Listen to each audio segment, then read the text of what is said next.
Yo, let me tell you about the lore.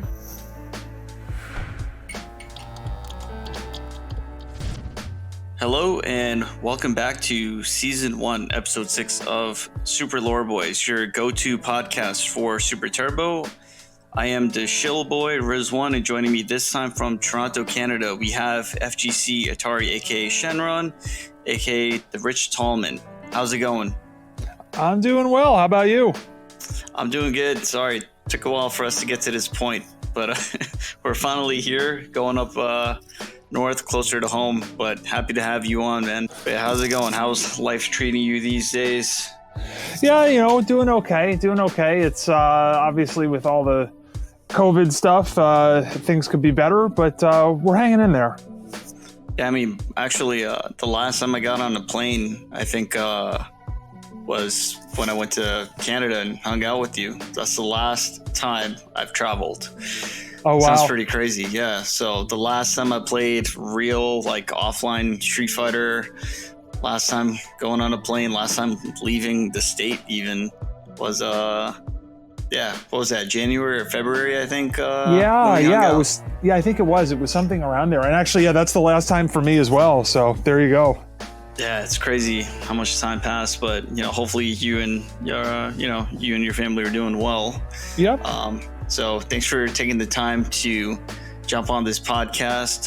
We'll explore your history, maybe compared to all the other people we've had so far, a shorter amount of time, but I think, at the same time, you got a whole lot done. So let's take a look at your player card over here. Atari FGC, just 4 years in ST. Really? I feel like I've known you so much longer than that. Well, you met me in the first year in 2016. So yeah, I mean it's 4 years and change at this point. But yeah, that was the start of things for me in ST. I mean, I don't even know, playing as a kid, I don't think I ever played ST because it was sort of all about CE and then hyper fighting, and then I just sort of stopped doing anything. And that was also, as a kid playing at arcades, not in a sort of competitive scene. And that was the time when you couldn't throw, people would get all mad, all that sort of stuff, right? So I don't count any of that because it's I was quite young and yeah, although actually one of my friends from that time has played in tournaments in the last few years that in the Philly area that I've been at, which is really cool. So, but because then we both started playing competitively at some point. But yeah, it hasn't been that long. Dang, I can't believe I feel like I've known you forever at this point because I've seen you so many tournaments over the years. We hung out in Japan. When you hang out with someone for 2 weeks overseas, basically brothers at that point. That's true. So the first time I met you, was that the first tournament you ran in the US? Yeah. So the first time we met was at Defend the North 2016, and that was the first time that I was running a tournament outside of some local stuff in Toronto, and I'm not sure if it was the first tournament I had been to. I'd have to think about that. I think I may have been to I forget if the timing would have been with Summer Jam as before that or after that. I think I had been to Summer Jam. I had been to Summer Jam before that. Okay. Damn, I can't believe it was only 4 years. I actually remember I went to that tournament on a whim, and it was you reached out to me through an email, or Mars was saying, hey, this guy Atari wants to talk to you about coming to this tournament. And at that point, I wouldn't play unless I absolutely had the time. And where was that tournament again? I just remember it was, was it Yonkers? It's White Plains or one of those sort of areas outside. Yeah, because it was up the Metro North. So yeah. Yeah, it's tournament, major tournament in New York, but it's outside of the city. So it's kind of, ways out. But Yeah, I remember because Mars asked me to go, and then you sent me an email like, "Hey, you should come by." All right, like I'll drop by, and I the first thing I remember when I saw you, I was like, "Damn, this dude's kind of tall." Like, I mean, I'm sure a lot of people might think that. How tall are you exactly? Yeah, no, 6 foot, between 6'6" and 6'7". Yeah, so you have like a whole foot over me. I think that's crazy. I was just like, dang, this guy's like kind of tall. I look up to him, and I think a lot of people look up to you in the FGC for all that you've accomplished thus far, and hopefully we can tell your tall tales, but the true ones, not actual tall tales. And your favorite game, CE, or your favorite games in addition to ST, is it you're just making me feel better, or is it true? Well, yeah. So in the Street Fighter line, I think I'm going to say that my favorite is CE. Yeah, it's just, I don't know. There's probably a bit of nostalgia with that. I mean, it's, what I remember is that Dictator seems super overpowered in that one. And I remember like if he goes back and forth with the Psycho Crusher, it can be hard to get out of it. And I think he's got some other sort of like string, like he's got an infinite block string, I think. Yeah, like the game, I don't know, the speed, I sort of like that speed. It's a little bit slower. It makes you have to think a little bit more about what you're doing. I think it forces you to be more strategic rather than just like, if you think about how some, like, for example, boxers play in ST, it's just like sort of constant rush and that's that. And that sort of activity doesn't work as well in CE. So you have to be a little bit more strategic. So I like that. And playing Guile, also, it's also sort of nice. I mean, look, I'm not going to lie. Guile's like definitely at a better tier than he is in ST. I mean, I think he's one of the better characters in CE, whereas in ST, he's like, I don't know, a lot of stuff sort of puts him mid, but then, I would then further say because he's got very key weaknesses to certain characters that you see all the time in tournaments, he's less tournament viable. So CE, it's sort of nice playing like sort of like the real Guile, Yeah, I mean, that's pretty much like the OG Guile, or even World Warriors is kind of the OG Guile. But yeah, the only tier you'd get in ST is like the crying type, because he has some glaring weaknesses. But yeah, like you said, he's still a solid like a mid character in ST. Yeah, that's a rare opinion to have. I think that only makes the two of us, as far as like really liking Champion Edition. And for me, it's all the same reasons. Even if like Dictator's pretty cheap, and just by the way, for everyone, like, it's not my main character. I like playing Ryu and Ken, but because of the game speed, you're actually able to like react to a bunch of those things, and it's exciting to just play and have these little mini games. Essentially, it just becomes compressed mini games when you're playing high level CE, and it's exciting. I feel like just knowing you for quite a bit, you're into a lot of like classic stuff, which actually coincides with your likes as well, and that might be like why you have that nostalgia factor for CE and ST. But again, if you just got into this 2016, there were so many new fighting games out. Like, what drew you to ST instead of like, I don't know, Street Fighter 5 or Street Fighter 4 or whatever? Yeah, I mean, I actually bought Street Fighter 4. I mean, I dabbled in it, never really played it seriously. It just seemed less interesting to me. And again, yeah, there's probably a bit of a nostalgia factor involved with that. But yeah, the game just didn't seem as interesting. And then Street Fighter 5, I mean, I thought it was cool because when it was coming out, I think Guile wasn't on the original disc, but he was like a very, very early release of a download character. Right. And so I was like, oh, this is cool. Like, let me try this out. And it just, yeah, I don't know. It just, for whatever reason, it didn't jive with me. That game, I never really got into it either, and yeah, so it probably is a bit of like the the lack of nostalgia. And it's, I mean, I don't know. I don't really, I mean, I have a PlayStation 4. It's like, it's basically used for like streaming stuff. Like it's not, I don't really have any games. But the one thing that I have that's sort of connected that I use a bit is the, like I have I've got a Retro Pi, or Raspberry Pi that's running like the sort of emulation software for all the old games, which actually I think I was using Retro Pi, and then Damien put me on to a different one. And I forget what it's called. I think it's called Laka or something like that. So anyway, so I have with that, I've got all the old systems up to like, I think it works up to sort of like PS1, not up to, but not including PS1. So I can go in there and play on sort of any of the NES games that I like. So like, I mean, the other like up there is Zelda 2. I mean, that's sort of probably my favorite game overall. It's an interesting opinion. I know it is because people don't, that's not a typical one, I think, for people to say in the Zelda series is my favorite. And truth be told, like I haven't actually really played all of them at all. Like I think I've played Zelda 1, Zelda 2, and then the one that was on Super Nintendo. I think I played a little bit as well. But yeah, Zelda 2, I don't know. Again, it's got that nostalgia. Like I really love that one. It's got the adventure, but it's also got a little bit of a platformer aspect to it as well. So yeah, I mean, I think that one's great, and obviously the first one as well I love. And I do actually I have original cartridges for that and the NES, although they're not, none of that's hooked up because I just have it on the Raspberry Pi now at this point. Right, so you're just gonna like collect.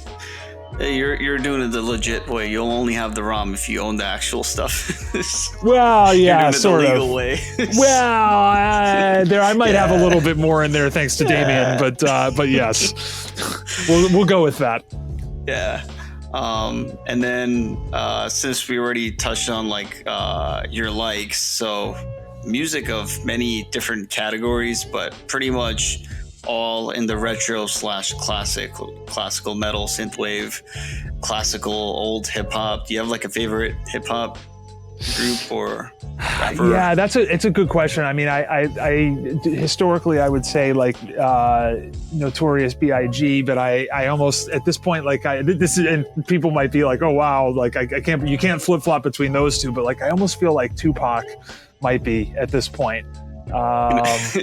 So I know, yeah, it's like I feel like that's not allowed to like switch back and forth between those two, but it's probably one of those two, and like NWA and just some of like sort of the old stuff. Like the current stuff I just can't get into at all.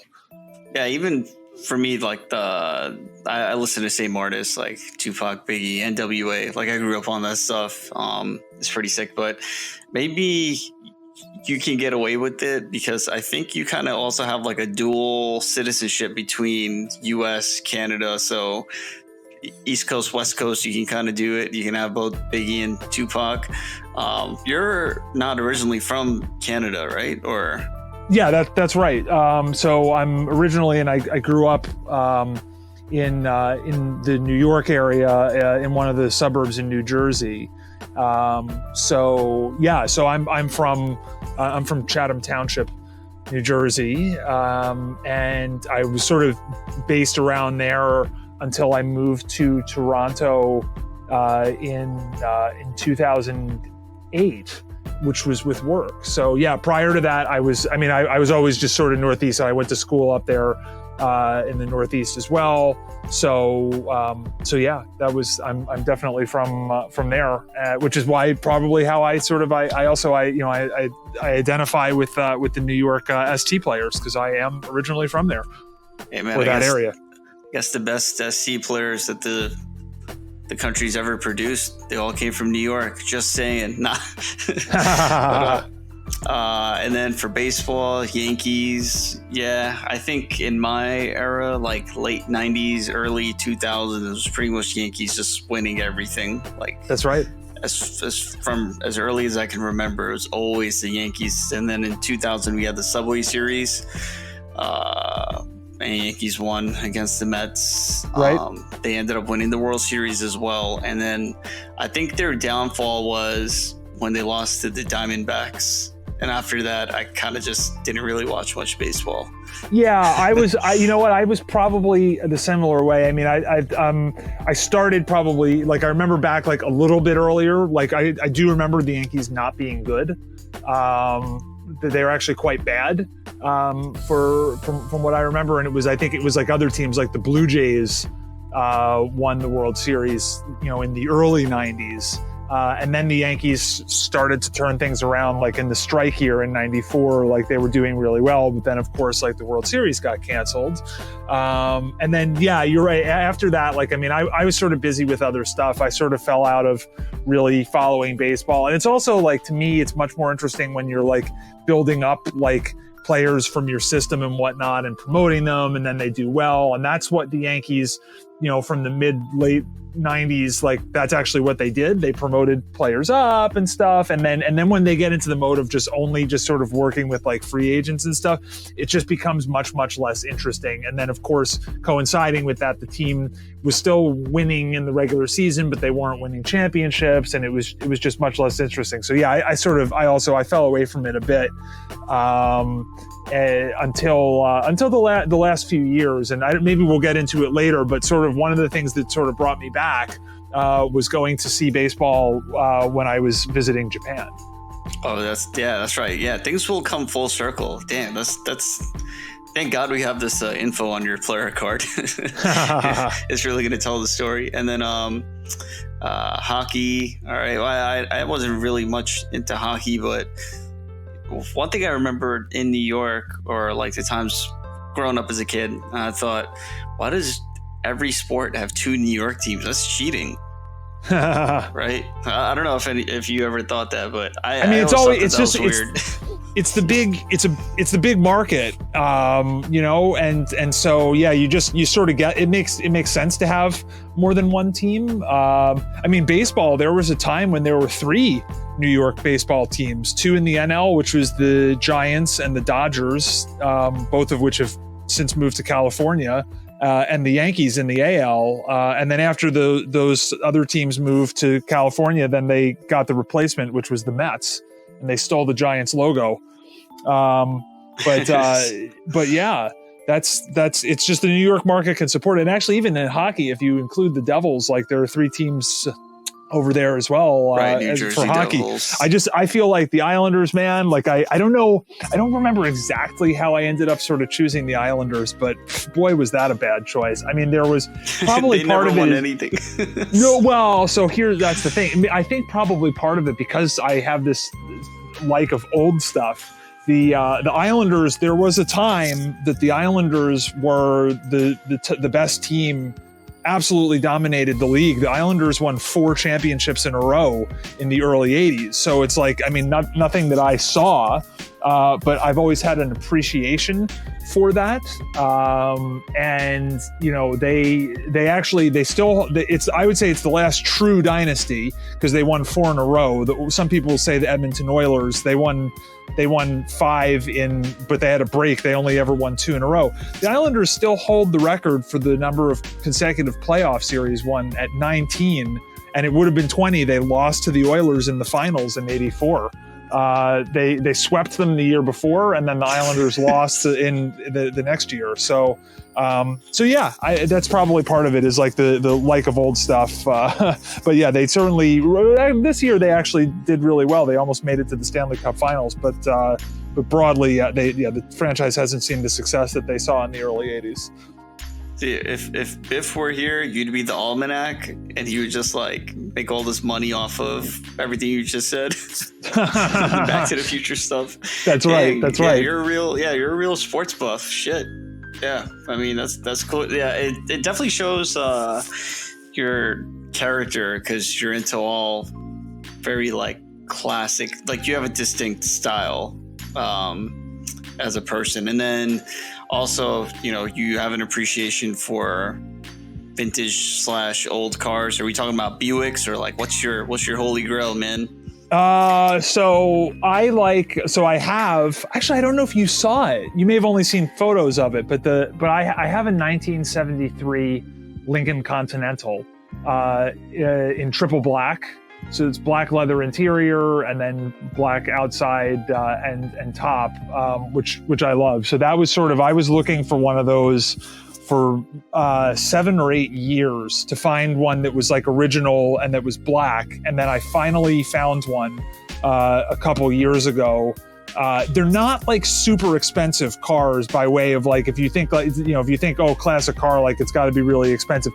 There's a lot of stuff that's available that isn't as, that isn't super expensive. And then, so these are sort of in that category. It's not $0, but it's not like really big money as compared to other sort of classic car stuff. So I got it. It was actually in Rochester, interestingly enough. So I took the bus down to Rochester and then drove back with the car and then sick. Yeah. Oh man, it was an interesting bus ride. It was like, so it made me think of Brett Psycho Chronic from the ST scene when I was riding that bus, because that guy, I mean, he's gone, I think to like Florida and stuff, like on the bus. And he's also, I don't know, he's definitely probably about a foot shorter than me, but I was so cramped on that bus, like it was uncomfortable. So I definitely, shout outs to him for having the fortitude to go on the bus for all that length of time, because for me, I don't remember exactly how many hours it was, but I mean, Toronto to Rochester on just like a straight drive, I don't think is more than 3 hours. So like, I mean, even with the bus stopping and stuff, like it's not, I don't know, maybe it was 4, maybe it was 5, but it's not, it's not 25 or whatever it is to Florida. So yeah, that was a fun experience. But so I came back with the car, sent it up to a restoration shop. It's actually been on, there's a TV show called Restoration Garage. I also make an appearance because they filmed it when I went to pick up the car. So if you find that show, it's called Restoration Garage. I think it's on like the, I don't know, Motor Trend Network or something or other like that. You can see the car, and actually I've got a copy of the episode on my computer. So I don't know, if you want it later, I can figure out a way to shoot you the video. If you want to put a clip into the podcast in post-production, you're welcome to do that. Oh, hell yeah. Yeah, that's it. I think you're probably going to bring up a lot of stuff from like, ooh, I need to share that in post-production. Like even I was going to ask you for a picture of that car, but when I was in Toronto a few months back and we were driving, what were you driving in? Wasn't it that car? No. Oh, that's right. No. Oh yeah. So no. So that's just so that car, that Lincoln I mentioned, like it doesn't, you don't drive it that much because, it's old and it's in great shape and it works perfectly, but it's something where you don't put a lot of mileage on that sort of stuff. It has like 45,000 miles original and it's all documented. So I want to try to keep that low, definitely for like a 45-year-old car. No, the current, that's just our like regular day-to-day car. It's a 2018 Lincoln Continental. So as you can see, here's the theme as well. I do like Lincolns. I like black Lincolns. I like big sedans. The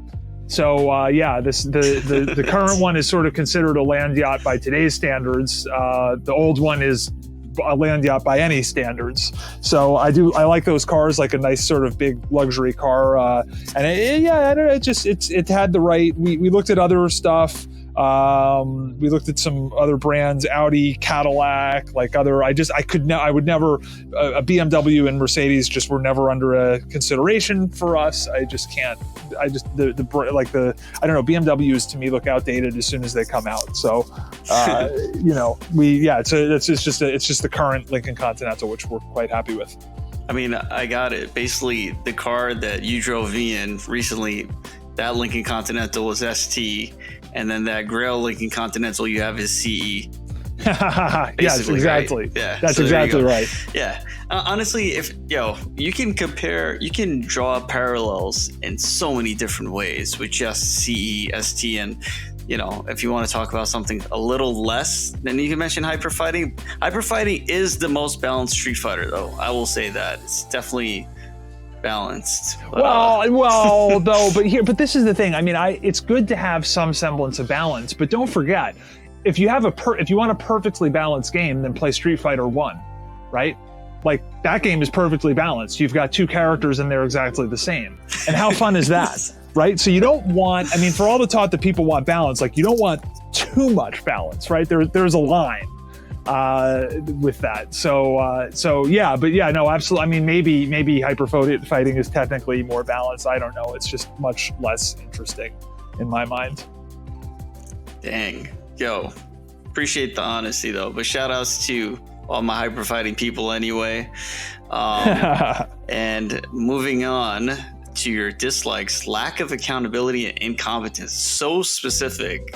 I don't know if I want to ask about it. Yeah, I don't know. I just put those in there, and then when watching the Balcork podcast, I saw it's like the dislikes were like much more sort of fun things. So I thought maybe we can go with like we can talk about other sort of dislikes that are just a little bit more fun. But yeah, no, the lack of accountability and incompetence. I don't know. Yeah, I get frustrated with being around incompetence, and then people who aren't willing to or able to sort of step up and put their hand up and take accountability for things. So yeah, that stuff I've always sort of found sort of annoying. But on the fun side, we can talk about dislikes. I would say probably top 40 music.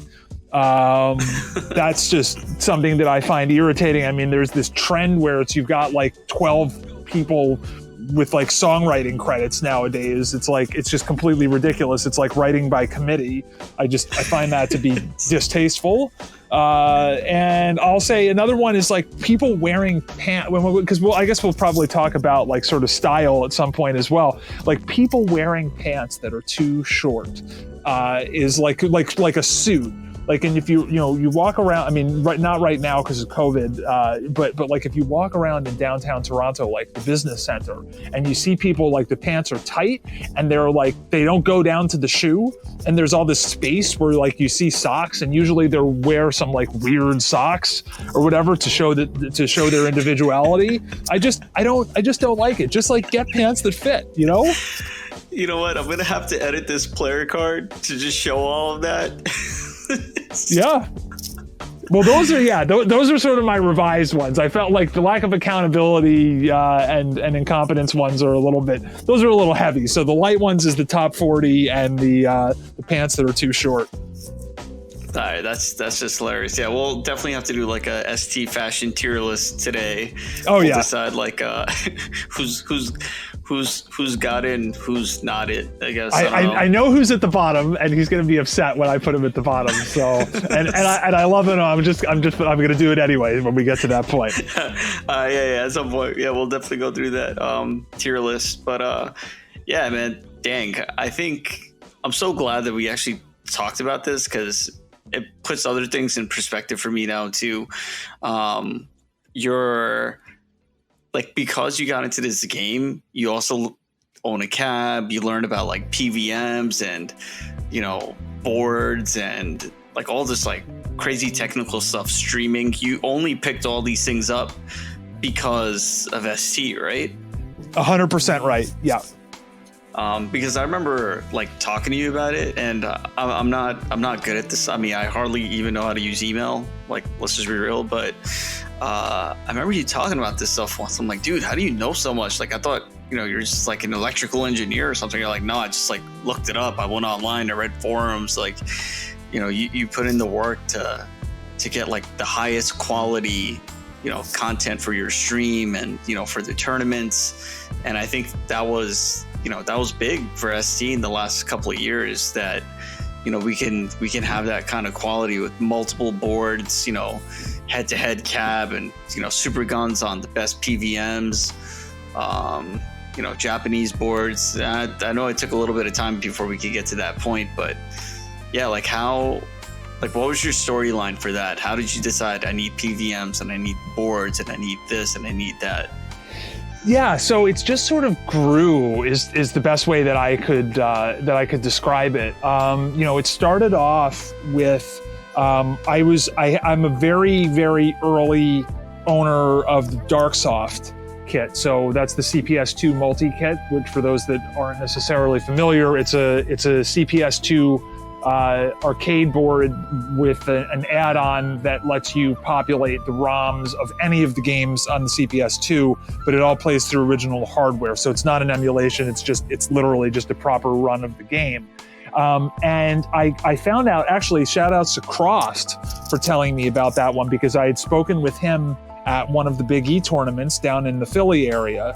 And I was looking, this is right when I was starting to get into the game. In fact, I think I was at the tournament because I was friends with, or I still am, I'm friends with some of the guys that play, that are into like the NRS, like the Mortal Kombat / Injustice scene in Toronto. And it so happens that Toronto has some of the very, very, very, very top players in the NRS games. Guys like Biohazard and Honeybee are sort of the very top guys. And these are guys that have, I think Honeybee was like second place at Evo in like MK 11 or something like he's got, yeah, he's right. And his brother is Biohazard. Like those guys are top players. And so I was sort of friends with them. And I was dabbling in Mortal Kombat at that time. And that's actually what sort of brought me back into the fighting game scene after not having played anything since high school, basically. I remember I was at work, and then like one of the other folks that I worked with was talking about this new Mortal Kombat game coming out, which was Mortal Kombat 10. And I was like, oh, that's interesting. And I picked it up, and then I was like, oh, let me like, here, oh yeah, there's a local scene. Let me go check that out. So the first time I sort of showed up for any FGC sort of local stuff was actually related to Mortal Kombat. And I was never like a real super serious player, but I was just sort of having fun with it. And then, so yeah, these guys were talking about going to these tournaments, and I was like, you know what, I'm going to go. And so there, I went, and then I think ST at that tournament was someone put I didn't even play in it, but someone put a like a piece of paper taped to the cabinet and was like Super Turbo tournament at like whatever time, blah, blah, blah. So I missed it, but I showed up and I started talking with Crossed, and that's where I found out about the Darksoft.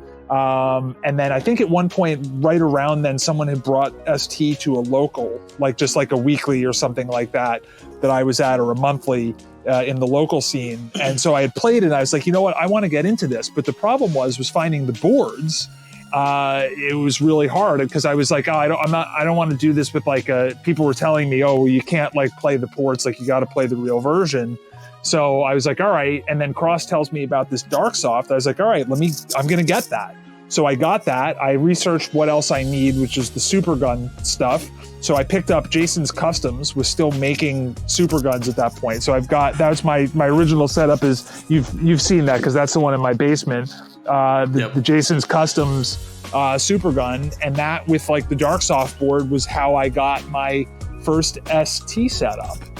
And then, yeah, from there, things just sort of grew. At some point, I mean, I had some like an old CRT monitor that was actually my grandmother's, that has super video input, and that was sort of the main thing I was using for a while. And then I sort of found out about the PVMs. I think, seeing Josh and maybe coming down for one of the Too Old Too Furious with the PVMs, I was like, oh, this like looks a lot better. Let me look into that. And the prices have continued to go up on those. I mean, when I think I've got about 10 PVMs. Holy shit. Wait, 8 maybe? Might be 8. It's something like that. Or 9, something in that area, all 20-inch or above, except for I've got like a 14-inch as well. It's like Bruce Wayne at the Batcave. Yeah, exactly. And so I started like researching into that, and there was a point in time where I was just monitoring Craigslist and Kijiji, like the sort of local marketplace stuff, very closely, and any time something came up on those, I would just make sure that I bought it. Because this was also, I think probably at this point, we're also talking about heading into Canada Cup, which we can get to, but some of this acquisition of this equipment was related to being able to run stuff. And I wanted to be able to run on PVMs. Like there was a preference for that, to run on that rather than on like regular TVs, just because it looked better. So there's that. And then with the point about your point with the streaming, yeah, that's that was another thing that just sort of, it just grew out of necessity. I was at SCR, and I was talking with Eugene and Tanya, El Trouble and Miller Time. And they were like, you know what, like, if you want to sort of grow the scene, like, why don't you think about like running like locals, like do like weeklies or something like that. And they were doing weeklies at the time as well. And I thought, you know what, this actually makes sense. So I thought, all right, let me look at this. Like, let me see what I have to get to be able to stream this. And if you actually look at my YouTube channel, the very, very old videos, there's a very much different quality than what you end up with later. And that's because I didn't have all the same equipment initially. And I was using, I think, an older laptop at the time. In fact, the recording for the Defend the North tournament, that first one that I ran, that was done on my old laptop, which doesn't have, the sort of the computing power to really keep up well with the stream. And it was on like a composite video feed and stuff. We lost audio, and it was a little choppy too, I remember. Yeah, it was choppy. It was choppy because the computer, like, just like the processing speed and the RAM, like, it just didn't have enough to sort of keep up with it. So that prompted me to get a new laptop. Like, I needed one anyway. That one I think I bought in 2009. So it was probably time at that point. But yeah, so I sort of grew from that. And then, I remember just chatting with people and again, doing research and seeing, okay, all right, well, let me get this FrameMeister. That'll like scale it up to an HDMI feed. And then I'm going to use that into my new laptop with the stream setup. And, now I got to get a mixer. And then, I'm going to have to get these like nice Sennheiser headphones and like the broadcast quality headphones and all that sort of stuff. It just took place over a period of a couple years where I was just sort of like positioning where I needed stuff for whatever reason and was just sort of acquiring it to sort of build out this setup. And yeah, now it's like, I have like, I'm actually in the process of selling some of them because I just don't think I need it anymore. Like, I had like 6 boards and super guns, whether it be a consoleized setup or like external super gun, all these PVMs, like, that was just sort of a function of need and sort of running tournaments around here. The equipment wasn't as available because we didn't have like the cabs so much. And then of course, eventually I got the cabs, and that coincided with like heading into TOL3 at Canada Cup in 2018. So yeah, it's just grown over time. Did you feel intimidated by like, knowing where you were and then kind of seeing where you could be? Were you like nervous at all if you couldn't catch on to certain things? Because that seems like a lot. Well, yeah. My view was that I grew into sort of running, like being an organizer, really out of the desire to sort of like play the game more and travel around a bit and like meet new players, like play new people, gain experience, right? Because the idea was to sort of just like improve. Like I wanted to get better in as quickly as possible, and the way to do that is to play as many people as you can and whatnot. So sort of tied in with that was just this idea of just like wanting to then organize tournaments. And then I thought, all right, well, I'm doing this, like I want to do a good job at it. So I don't know if I was like intimidated by it, but it was like I to some extent, I think like art is more so, but there was a window in time where I think I was very much on the forefront of the technology aspect of setups and the streaming and all that, because there was a point where like, there were very, very, very few people who were taking RGB signals off the board and upscaling them and feeding them in at an HDMI level into a stream. Like that was very, very, very rare. I think it's more common now. Things have become more accessible, but there was a point where it was like basically no one was doing that. And that sort of even ties in with like, when we had there was that Red Bull tournament in Boston in 2017 when they brought Oto-chan over and stuff. And it was like, I got tapped into like running tech and running tournaments on that stuff because I had that equipment available to be able to do that stuff. And, Art obviously would have had it as well. I don't remember if he was there, but he was contracted for other names. So it was like, oh, who's doing this? Like, who's handling this for ST? Like, this is a super important tournament. We've got these like Japanese grandmasters are coming over. Like, we gotta make sure that we've got everything like set up as best as we possibly can.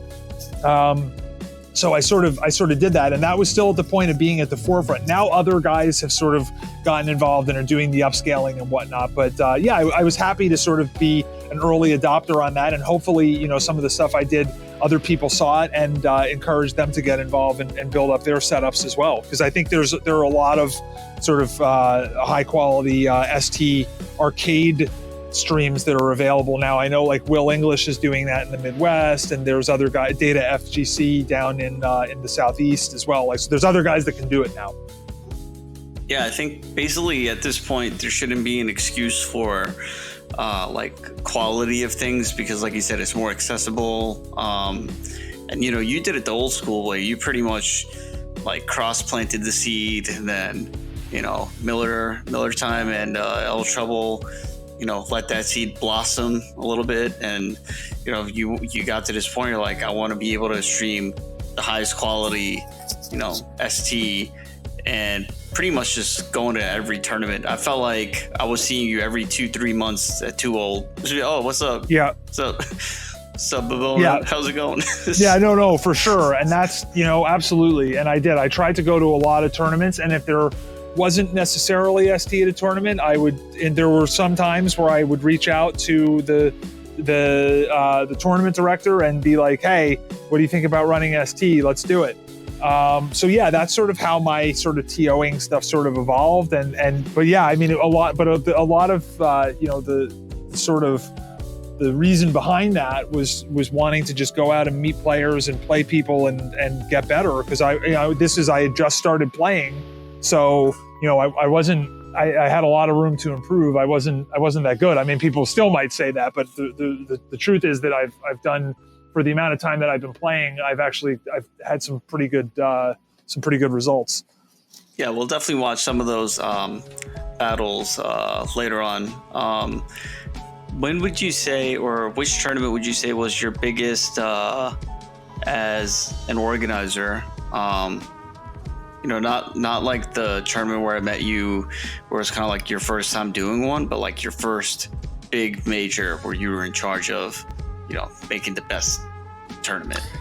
Oh, okay. So first one, I think that's going to have to be of like in like a really big one where like we're really going for quality and all that. Like I think I'm going to have to say it would be Canada Cup 2016.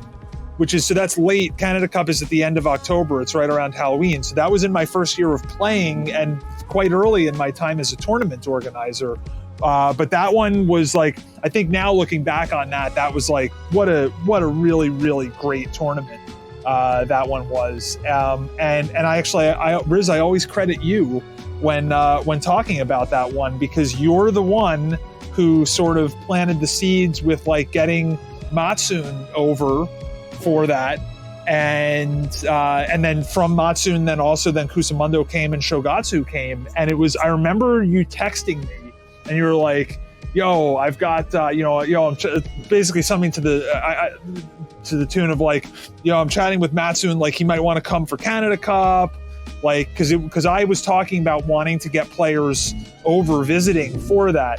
And it's sort of, you're the one that started that conversation with those guys. And yeah, we ended up, obviously we pulled things off, and it wasn't just those guys coming. It was other players coming up from New York, like other big players, I think like Josh came up, you came up to that. Yeah, I was there. Of course. And then Eugene and Tanya came over. I think Silent Scope also came over from California. So it was like, it just sort of everything just like blew up and got really big heading into that tournament. Because even before we had the Japanese guys lined up, because I had at that point done some traveling and met a bunch of people, and they knew that I was organizing. So I had developed those relationships where I could be like, yo, come to this, like I'm getting all these people, like it's going to be a pretty big tournament, like just trust me.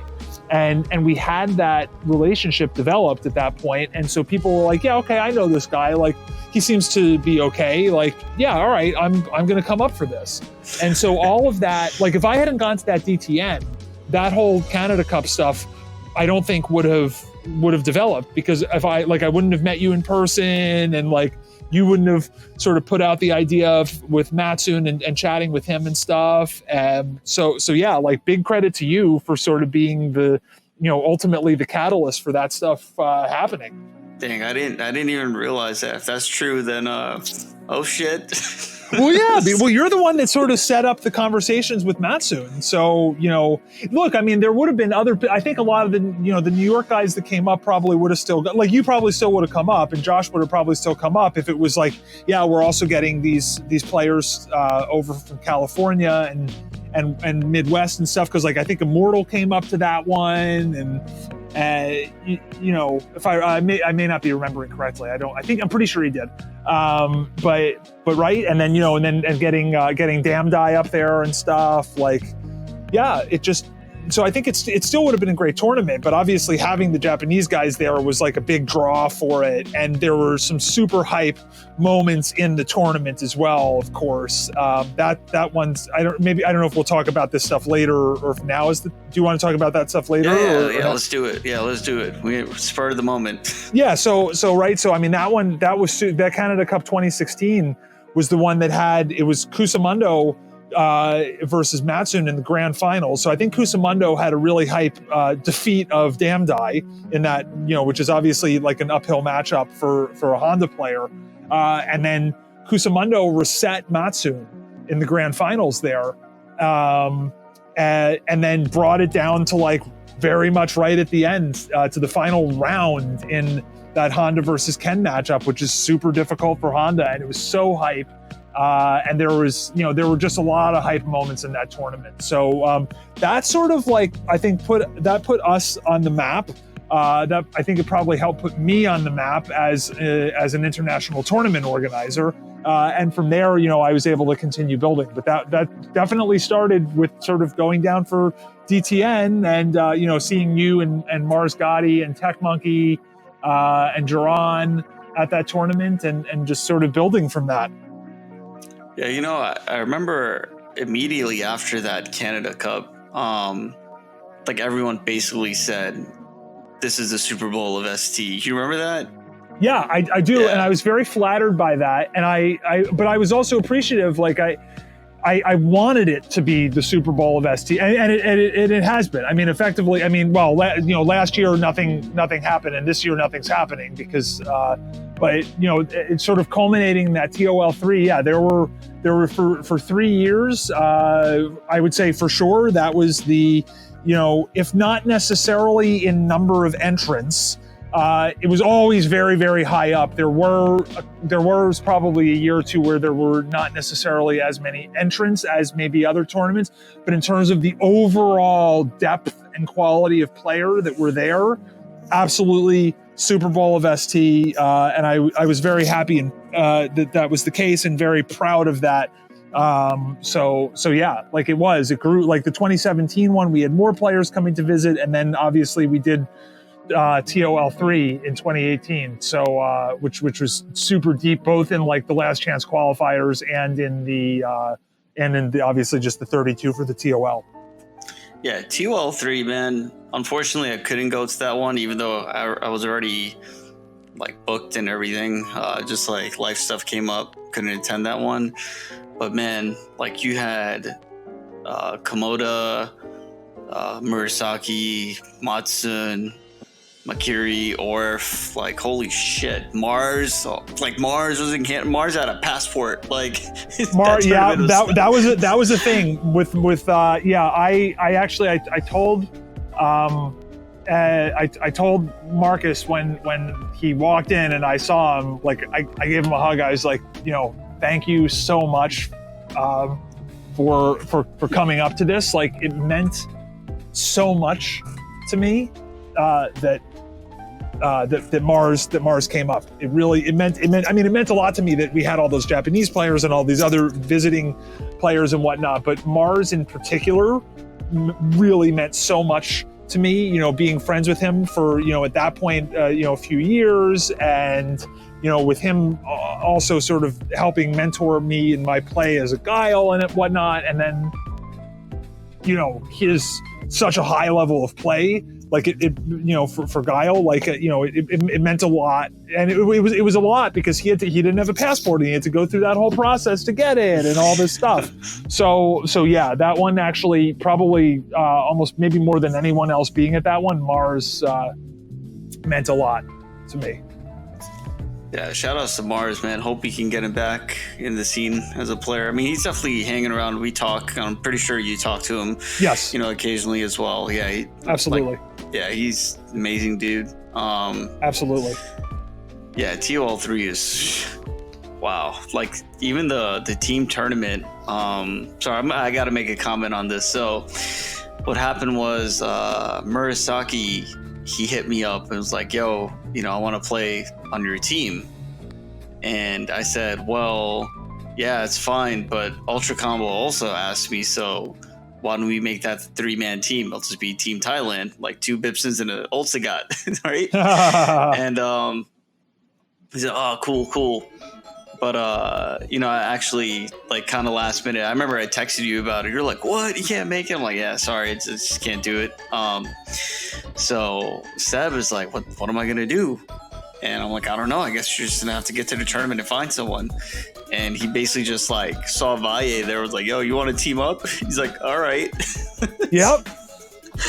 And the craziest thing is that Valle ended up beating Nuki in that team tournament. And you could say that pretty much decided the fate of the tournament. Yeah. Like they won. Yeah. That's crazy. No, that team tournament was super hype. It was something that I was really, really, I mean, we had the TOL going on, but I was like, no, like we had a really hype teams the year before. And I was like, this is an important thing. Like I want my sort of vision for like stuff when I'm involved is like, like you have a team, like I want to have a team tournament and I want to have the singles.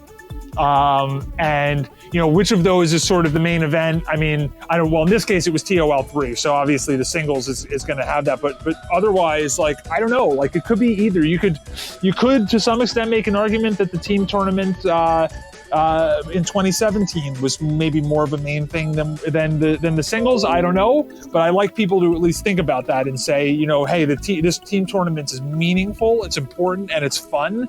Like that was, I remember talking with Seb about that, and with getting that set up and like with him with the team and stuff and looking for people.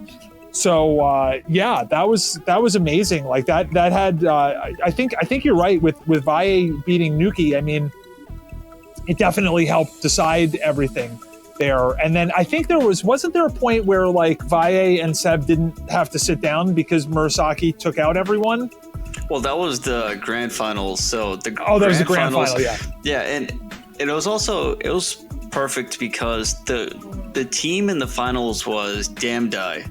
Afro Legends, Matsun, like obviously they're all really, really amazing players, but I can't feel the chemistry. It's more like I don't want to fight him, so I'll just be on his team kind of thing. You know what I mean? Yeah, I think there was some of that. Actually, I remember sort of jokingly, I was giving Damdai a hard time about that. When I was sort of like, boo. Like, they're supposed to be fun. Team tournament's supposed to be fun, man. Yeah, right? And it was like, meanwhile, like, here's like Damdai trying to assemble this like super team. I mean, there's so many great players there already, right? And then it's like, here's Damdai with like, yeah, I think you're actually, Riz, what you said about like, yeah, I don't really want to fight him. Let me like team with him. It's like, yeah. So I think there was this whole like, let's just try to make a team of like the best, like the most likely to win. And it was like, yeah, sure enough. I think probably on paper, if you sort of look through, like, yeah, like that team. That's an elite team.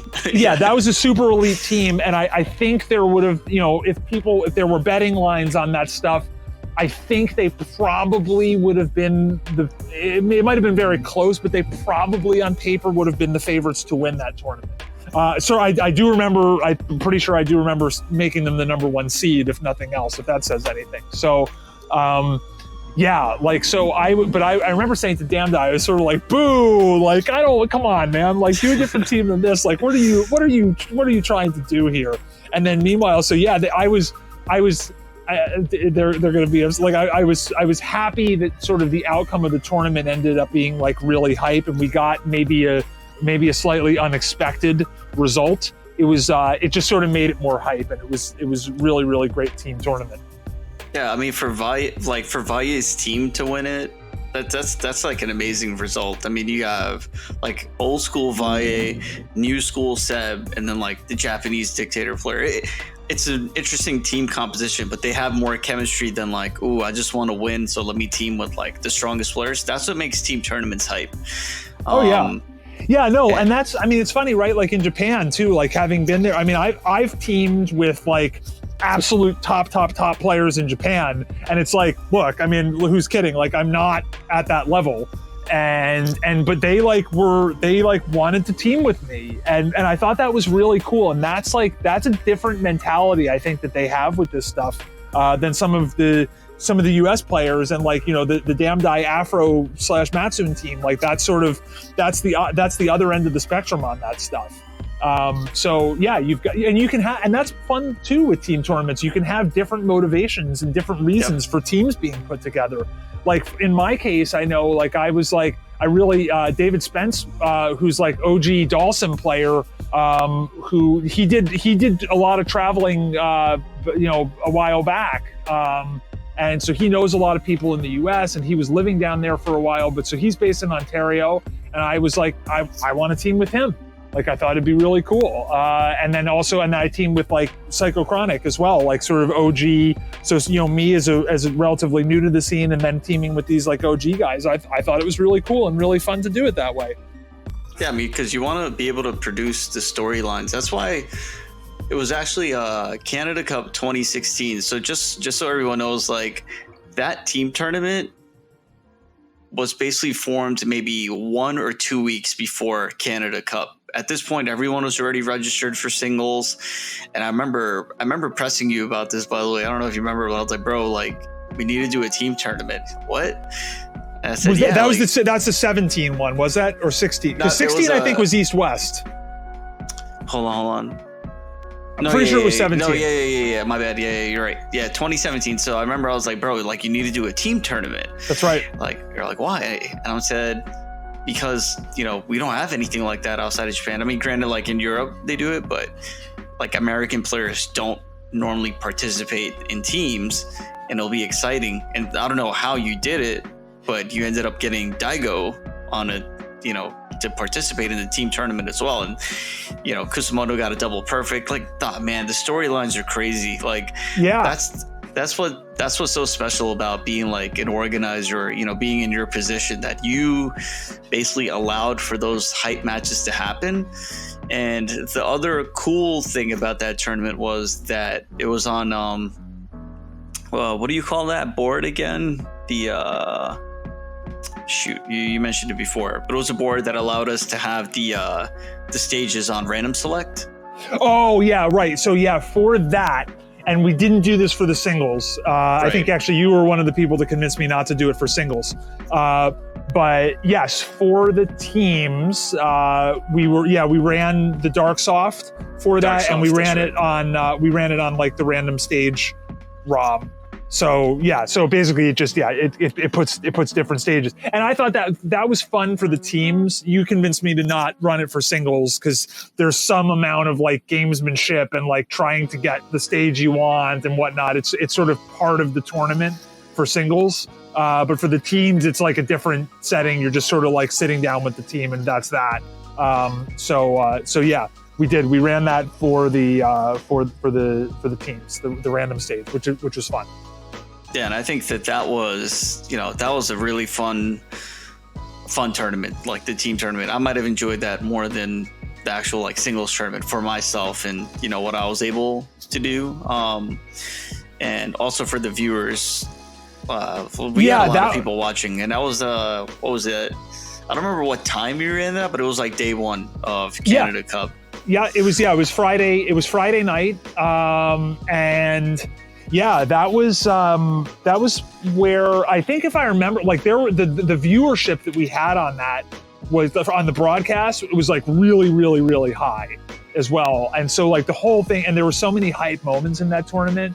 that, yeah, like that was, I mean, that singles tournament as well in 17 was also great. Don't get me wrong, but yeah, the teams was, I mean, I think if the grand finals were on the same day as the grand finals for the singles, like, yeah, like, I don't know, it could be arguable, like the teams was sort of more the main event. The timing was, it was all done on Friday. So such as it was, but yeah, that was, what a great way to kick off the weekend. Like I had a ton of fun with that. Yeah, I remember, like, you can see in the tournament footage, you had like Sako and Dogura and like top players from Street Fighter V and other games just sitting and actually like watching and enjoying it. Like you could see their reactions when someone was doing a combo or someone did something hype. And then even the commentary, at first when James Chen was talking, like the whole audience, like the whole like ballroom could hear him the way that the microphones were set up, and then eventually I think they switched it to headsets. But yeah, that was hype. That was like, I wanted that. Yeah. I said I want that. I want the commentary piped out over the speakers, and then eventually someone higher up than me in the sort of the chain of things decided that they didn't want that to happen. But I think that that's a great, actually Kusamondo had said to me at one point, like, get the commentary like out to the audience. And I always, like, I agree with that. Like I always like Japanese to do that. Style. Yeah, I always want to do that. And then sometimes, like if it's my decision, it happens. But sometimes it's beyond my sort of scope of control of what I'm allowed to do. But if it's my choice, I always want that to happen. It's much more hype, I think, for the audience. Yeah, I mean, yeah, if those people are more higher up, I mean, one thing they're not is they're not taller than you, so they got to hold that. But anyway, yeah, man, between those like 3 in a row Canada Cups was some of the best ST to have happened in, a long time. Especially with the repeat grand finals, Kusamondo and Matsun, and then the fireball glitch. And we're like, what? It was James Chen and I were on, shout out to James Chen, by the way, but James Chen and I on commentary, like, what the hell is going on? And like the players aren't even phased. Like Matsun and Kusamondo don't even flinch at that. Yeah, that was super hype, that one. Yeah, no, there were so many great moments with those tournaments over the years. And so I'm really appreciative of all the players that sort of came out for this stuff. Because, obviously, prior to when I was running this stuff, I think there had been Super Turbo at like the Canada Cup, but it was this tiny thing off to the side that like, no one was watching or cared about. And so, what made the difference was the fact that people were willing to come out and just come out to these tournaments and participate. And that was a huge thing. And the fact that we had players coming over from Europe, like Izumorn and Yoga Boy, among others. Like Donyan was there at 2018. Yeah, he was at TOL3. That's right. Yeah. So I mean, there were lots of players. And actually, that's another thing with the sort of the European. I remember, like in the planning stages for TOL3. One thing that we made a concerted effort to try to sort of one thing that you can, to some extent, you have control of is like you can control where you run the qualifiers, and then as a function of where you run the qualifiers, I mean, anyone is obviously always welcome to travel anywhere, but you have some sense as to like who the top players are in that area, and then so who's sort of likely. So you sort of think about that. We're sort of mapping that out in terms of figuring it out, where to do qualifiers and all that sort of stuff. And there was a concerted effort to try to do more stuff in Europe, because we felt like Europe was in previous TOLs. We wanted to try to up to increase the amount of representation there. So yeah, it was great having a bunch of qualifiers over there, and therefore a bunch of European players coming over. Like it was amazing that they made the trip, obviously along with the Japanese players and the players from all over North America. So yeah. Actually, definitely there's a much larger European presence in TOL3, and just for the viewers, we've said TOL so many times. So Atari, if you can just tell everyone what TOL is and how you got involved with it, starting from the first one? Oh yeah, sure. So TOL is Tournament of Legends, and it was started by Karopi, who runs the ST Revival website. History of tournament organizing, history of being a top Honda player. He is, and so I wasn't involved at all in the first two because I hadn't even started playing. So I actually might get a little bit of this wrong, but the idea was to run a tournament, and it was the first two were run at Evo, where you have you have a set of qualifiers, and then it's a tournament of all like the top players in Super Turbo. And so basically you've got different regional qualifiers. If you win the qualifier, then you move on to the actual Tournament of Legends, which is 32 players. And then part of that is there's some invites, so there was Japanese invites. And I think that was another sort of pioneering thing that Karopi did, was like getting those Japanese invites over, and having them be part of the tournament. And then so the first two were held at Evo. I want to say, was it 2012 and 2011 and 2014 area? Was it, Riz?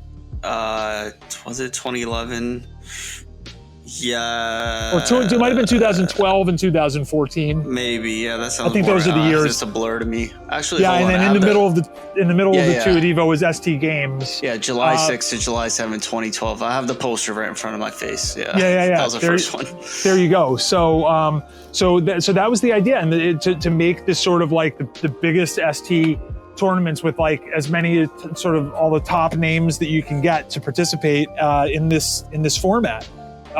So he had run that, like we just said, in 2012 and 2014. And then as we've just discussed, like I started doing organizing in 2016 and 17, and sort of having built up this big sort of like, as you said, Super Bowl of ST at Canada Cup. The idea, I was chatting with Karopi about it and was thinking like, it'd be really cool if we did a TOL again. And at that point I had sort of joined on with like the ST Revival sort of like staff as like an organizer and whatnot. And with, Eugene and Tanya, and others. And so we thought, let's do it. And then it was like, okay, well, why don't we've built up this sort of, this great set of events at Canada Cup, like, let's think about doing it there. And it wasn't always, TOL3 wasn't always necessarily going to be at Canada Cup. There was quite a bit of discussion about other places that we might want to run it. And we ended up sort of, Canada Cup got sort of selected by the committee, which was, Karopi and Eugene and Tanya and myself, Brendan Hanasu, and I think maybe some others as well. And there was discussion around that. So we ended up choosing Canada Cup sort of based on the track record that we had built up in the last couple of years. But there were some other events that were under very heavy consideration to run it. Man, I can't think of another venue that could have been TOL3. I mean, granted, if it were another location, I'm sure the tournament would have still been hyped, but like we had the 24/7 ballroom where you could just sit and play ST. Come on, man. And I don't know, it's just Canada's kind of like, Toronto's kind of cool, even though the venue's a little bit away from the city, but we were freaking throwing hatchets, man. Like, that's the 17, the 2017 one. Yeah, the venue's away from the city in that one. And that was, we sort of, part of it as well, of course, is like, I'm thinking about hospitality, and my wife actually helps me like sort of like think about ideas and stuff of like things that activities we can have for the players to do that aren't all related to the game. So in 2017, we went out and we did that hatchet throwing, which was a heck of a lot of fun. We've got some pictures of that, I know. 2018 with the TOL was a different venue. So that one was actually right in the heart of the city, downtown. And so that brought with it there were a set of challenges with the venue, and it was Canada Cup in that year was absorbed as part of a larger convention, like a larger gaming convention called EGLX. And that brought with it some challenges. We had, there was a lot of stuff. Like that whole weekend for me was incredibly difficult from the organizing standpoint of, with our space, and like it got really crowded. There were issues with the venue where it was like there were union rules where it had to shut down at a certain time and all sorts of stuff. So we didn't have as much time, and we had to sort of really try to rush through a lot of stuff, and it caused it's sort of a notorious one in the FGC Canada Cup. Anyone sort of viewing, if you sort of look up like Canada Cup 2018 issues, you'll see it was a very, very, very challenging tournament. And fortunately for us, the ST one went off about as well as it possibly could have. And I was very happy when people said the one bright spot was ST. That made me happy. But it was very, very, very challenging. I mean, even stuff down to like the internet, like they didn't have enough internet connections. So there were points of TOL where we were streaming off of my phone. So, I remember it was like 4G or whatever it was. And then Art also helped with the streaming, right? Art, what we did was, so I produced the stream, and then to help ensure better distribution and viewership, I broadcast it off of Art's channel. That was an agreement. Right. So Art, we talked about that, and we made an arrangement. So I broadcast off of his channel, which was super helpful. So shout outs to Art for that, and helping our viewers. I mean, I think we had 10 or 15,000 viewers on that stuff. Shit. So we had a lot of views on that one. That if it was going on my channel, the same content wouldn't have gotten the number of views. So it was. I'm happy that we sort of did it that way. And I'm glad that things sort of worked out. But there were behind the scenes, it was tremendously challenging, to say the least. I mean, that's what happens, I guess, when you go full esports. Yeah, no, I mean, it was difficult, and I don't want to in the future. Like, I would be hesitant to work in a similar environment, is what I would say, as an organizer. All right. Well, I guess we kind of went through a lot of your Canada stories. We talked a little bit about US. Let's talk about the big one. Let's talk about going to Japan. Yes. How was that, man? Yeah, so fortunately, I've been lucky enough to make 2 trips over there in the last several years. The first one was 2017, and then so that one was interesting because that was the tournament that the trip was centered around in Japan was Kakarugo, which is the 5v5. And so there was some, talk in ST groups and whatnot about like arranging a trip. And it turned out, so it was like, this one got like, it was quite a bit of, there was quite a bit of players traveling from France and the US, and myself. There was another guy from Canada as well that went. So the idea was to go, center the trip around Kakarugo, but then sort of go as a group to other cities, like meet ST players, like play at the arcades in different cities, like meet a bunch of people. So that one was, it was Nagoya, it was Osaka, and it was Tokyo. And I see that picture actually right now. So that one is at one of the arcades, and that was taken after there was before the Kakarugo main event of 5v5, they did a same character tournament. So you were on the team with all of the same character. So that is the Guile team right there. So that's quite a, if you look at guys in there. So, I'm there in the middle, but there's Kataka Shoten at the front. There's Yoshio, there's Batian, there's TMF, I mean, I'm sorry, TMZ. Excuse me for that one. TZW? I'm sorry, TZW. Yeah, TMZ is the gossip website. I mixed that up. There's all these T acronyms. Time for the gossip. No, I'm just kidding. Yeah. So all these, there's TZW in there. So there's so that's like basically, there's Kikai. There's all these. That's like all the top active guiles in the world. Plus this me. Is a pretty epic picture, I must say.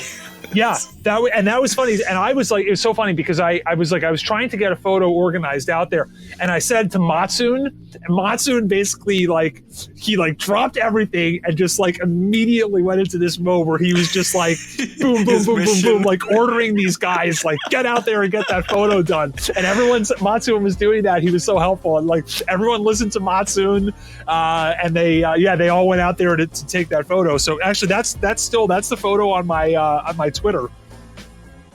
Oh, is it this one with your? Yeah, that one with the group. That's shit. my Twitter sort of profile photo.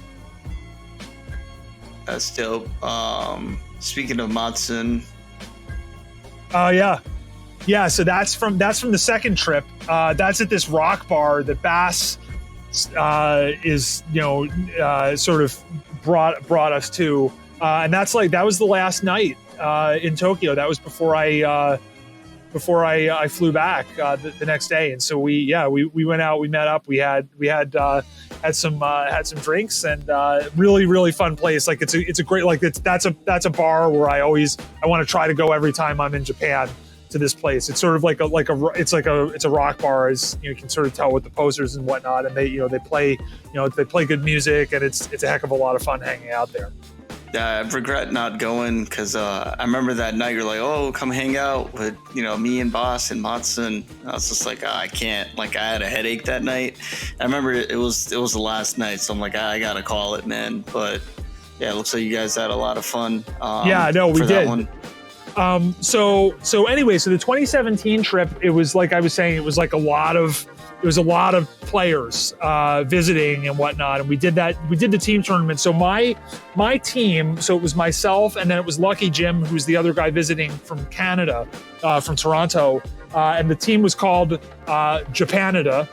That's a clever name. Because the combination of Canada and Japan. So that team, so it was us two.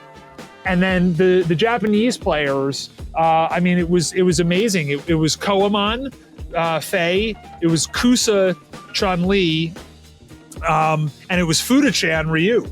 So we, through no major contribution of my own, we ended up going super deep in that tournament, almost won the tournament, which again would not have been due to any of my play.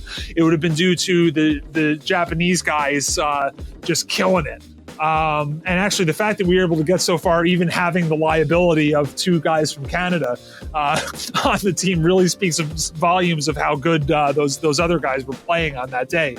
But it was a super hype tournament. We ended up we got knocked out by Opamai's team, and we had some close. I had some close games with Opamai during that tournament too. Yeah, so I definitely want to watch that. I want to watch some Guile club match. Yeah, it's sick.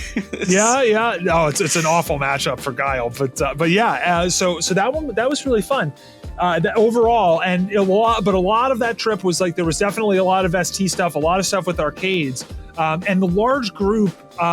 It can have advantages and disadvantages. But it was there. It sort of then broke up. There was the French players were sort of do their own thing for a bit, and then the American, myself with some of the other American players were sort of going to do our things. And there was a bit of tourism in that trip. But the second trip, I would say that was it was basically me and you hanging out most of the time with that. Really, really, I think it's a great way to do it. And that one was centered around the 3v3 tournament, X-Est. But we did a lot of, and we definitely went to arcades. But I, just for anyone that's going to Japan, think about going and doing other stuff. And that's, Riz, we did that. And we went, one thing that I wanted to do for sure was to sort of get out to the beaches and whatnot. And that trip that we took to Izu Peninsula was just amazing. Like, take the train out there, hang out at the beach, just sort of like walk around. Like, I remember we took that, we got off. I think we ended up, it was like the wrong train stop or something, whatever we did. It was the right train stop. I already know where you're going with the story. Oh man. And then, but then to get to the Airbnb that we had booked, it was this like super long walk, like up a hill in like, probably 90 to 100 degree heat and humidity and whatnot. And I remember my shirt was drenched when we got there. Oh my God. You know what? Was, I might even have videos of us. Like, I remember pretty much just recording, like, how much further. Right, so we're walking up. Oh man, please show some videos for sure. Like, that would be pretty crazy. But yeah, no, it was far and it was hot and whatnot. But I remember when we were doing that, I remember saying, like, you know what, we're going to look back on this very fondly. But it's like, going to be worth definitely it. do, because, going out there and it's going to be worth it. And doing, I promise. Having fun, like, in that area. And I remember we after we checked in, like, we went out walking. We went up further and we found like we went to a restaurant, which was awesome. Like there was that sort of like road at the top of the hill sort of thing that had a lot of shops and whatnot. And we did that. That restaurant was popping. It was in the middle of nowhere, but yeah. Like, all right, so let me also talk about the Izu Peninsula. There were absolutely no tourists there. Actually, I have a picture of you that I took when we were at that beach. Remember how dark the sand was? Yeah. You can sort of see it in the very back left of the photo. You can sort of see how dark that sand is. Yeah, like that was not. It wasn't really a tourist area, right? And like we were there. We were the only ones. We definitely were like the only ones. I would say, and that was cool. Like that was awesome. Like, and the food, like, again, it wasn't touristy at all. We went to a couple different beaches. I remember we went to that great vegetarian restaurant. Like, I feel like there was also, it wasn't some of our walking, it was a quest to get you a bathing suit.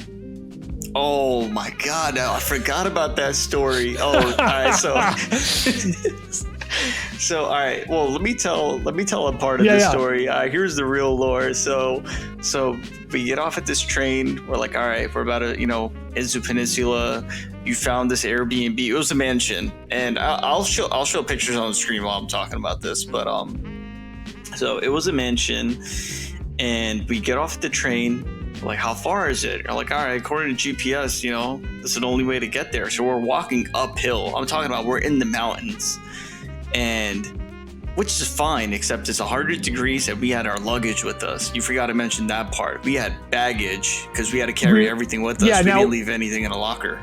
Well, we did, but didn't we left the big suitcases at the hotel. Right. Yeah, but we still were carrying bags. Because we were going to be on the road, so to speak, for like a week or so. We left most of our stuff in Tokyo, but we had a bunch of stuff with us because, you need clothes, underwear, whatever. And what happened was, so while we're walking there, I remember I had to take breaks. I was like actually we both took breaks. Literally just sat on the road like, bro, I can't. I'm like so hot. I had a can of Dr. Pepper that I was like just rubbing across my forehead while the can was still cold, just trying to stay hydrated. And this is sounds like I'm lying, but it's a true story.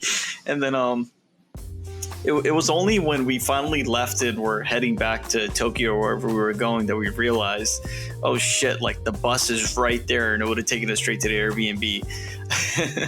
But when it came to the bathing suit, I remember you asked the guy, like the host who was taking care of us, to get us a taxi into closer to get to the beach, but we needed to get bathing suits. And so we had to ask the cab driver.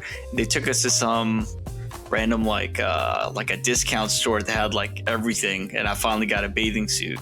Yes. And so it was a bit of a mission to get to that point. I felt stupid. I left that back in Tokyo, but yeah, I mean, when we got it, because I remember I even lost hope. I was like, forget it. You go to the beach. I'll just chill. You're like, nah, like we have to get this for you. Like, not wasting your trip. Like, all right, fine. Like, all right, we'll do it.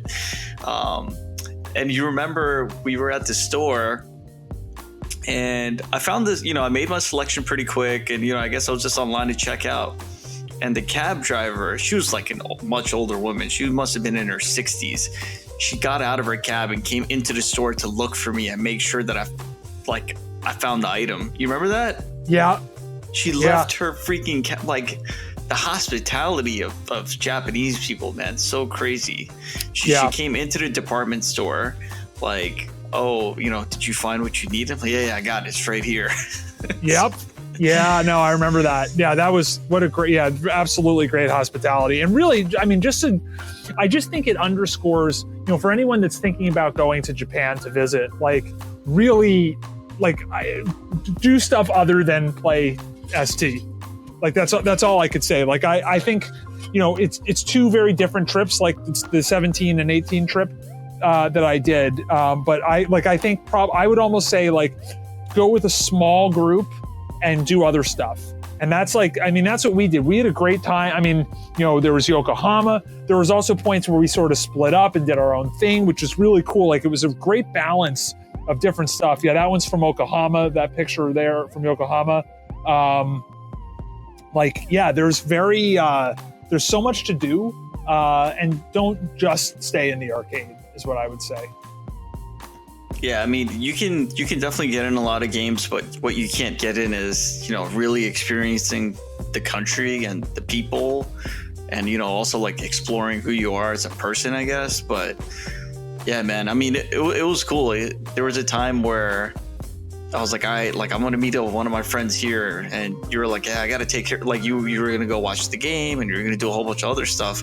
And we would just synchronize. All right, we'll meet at the Shinkansen at this station at this time, 3 days from now. Yeah. And, and we did it. It was a piece of cake. And on top of that, we still got to play games. We hung out with Mao. Remember when we went to Nagoya? Look at this guy. Yeah. That's Mao and Nagoya. That was awesome.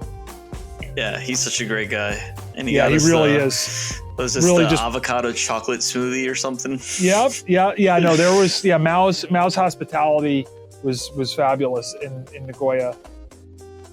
But yeah, it's the same recommendation. Oh, and also when you get the JR pass, always go green. Always go green. Pay the extra $100 or whatever it is to go green. It's absolutely worth it. I didn't know that. Actually, you were the one who put me onto that. I just got the regular car, right? And then you're like, why didn't you get the green one? I'm like, I don't know. I didn't think I needed it.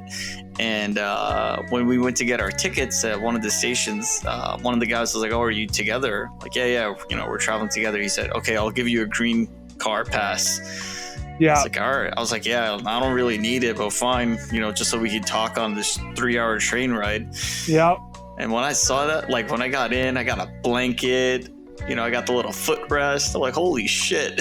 Oh yeah, no, it's so much better. And then on top of everything else, remember, a big part of it, it's definitely more comfortable, but it's also the scheduling. When you have a green pass, that 99.9% of the time when you go and you show up and you want to be on a particular train, you'll get a seat. Whereas sometimes with the non-green pass, you're not able to do, it doesn't work out as well with the seating. Yeah, I mean, you want to just be guaranteed the seat. You want to be comfortable. I mean, if you're traveling to the other side of the world, do it in the most comfortable way. Yeah. I mean, we could keep going on. There's so many stories from Japan, but I know you wanted to talk about baseball, so let's bring it back to this guy. Oh yeah, so that photo is so that's me and Murasaki and Shogatsu. So they're big baseball fans. Shogatsu likes the Hanshin Tigers, I believe it is, and then Murasaki is a general fan. He doesn't have a specific team, but he just loves baseball. And then so when that's from my 2018 trip, so the second trip, and I had, the first time when I was there, I was like, I'm going to go see baseball. Let me check it out. And that was, there it is. That one's with Silent Scope. So that's at the Tokyo Dome. That's where the Giants play. And they're sort of like the Yankees of the Japanese baseball league. We went there, I had such a good time at that baseball game. It brought me back into being like a big follower of baseball, like for sure. I had such a good time. And it got me back into the game. So then the next time I was out, I was like, okay, well, I definitely want to go to see more baseball. So I did go to a game at the Tokyo Dome by myself.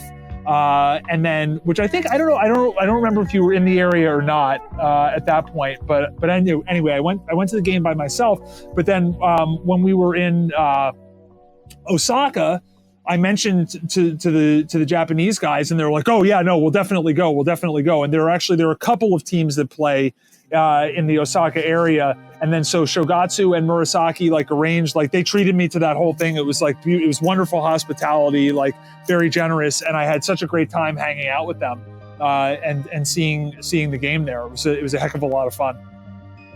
Man, that's because it's kind of like America's favorite pastime, but then Japanese players enjoy it and like. Oh yeah, and it's very cool. Like the crowds there, they do like songs and stuff. It's almost reminiscent of like being at like a college football game.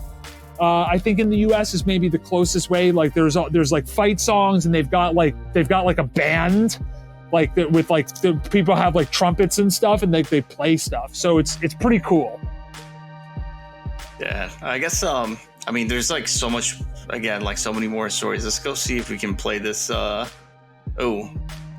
that's the video, yeah. So that's Koemon with the hatchet throwing. It. He looks like such a kid. Oh shit, that was a good throw.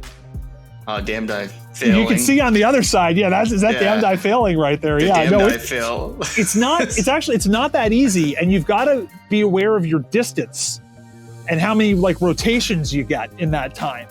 Yeah, it's a lot of Street Fighter-esque footsies, timing, distance, reaction. Exactly. Shit like that. Yeah, that was some fun times. Man, you're like two Zoolanders here anyway. Yeah, that's the top. That's from CEO in 2019. That was like the last event that I've been to actually. That was, I'm not like super smiling because I was upset because I got reset and then lost to Zoolander in the grand finals after I 3-0'd him in winners finals. And then the other guy, that's Papa Claw, the Claw player. So he got third place. That was really, really fun tournament there. We had 6 head-to-head cabs that we were running ST on at one point. So, that was actually going to be the next thing that I was going to be running was going to be ST at CEO this year. Obviously with COVID, that stuff's not happening at this point. So we'll see what happens in 2021 with that. Yeah, man.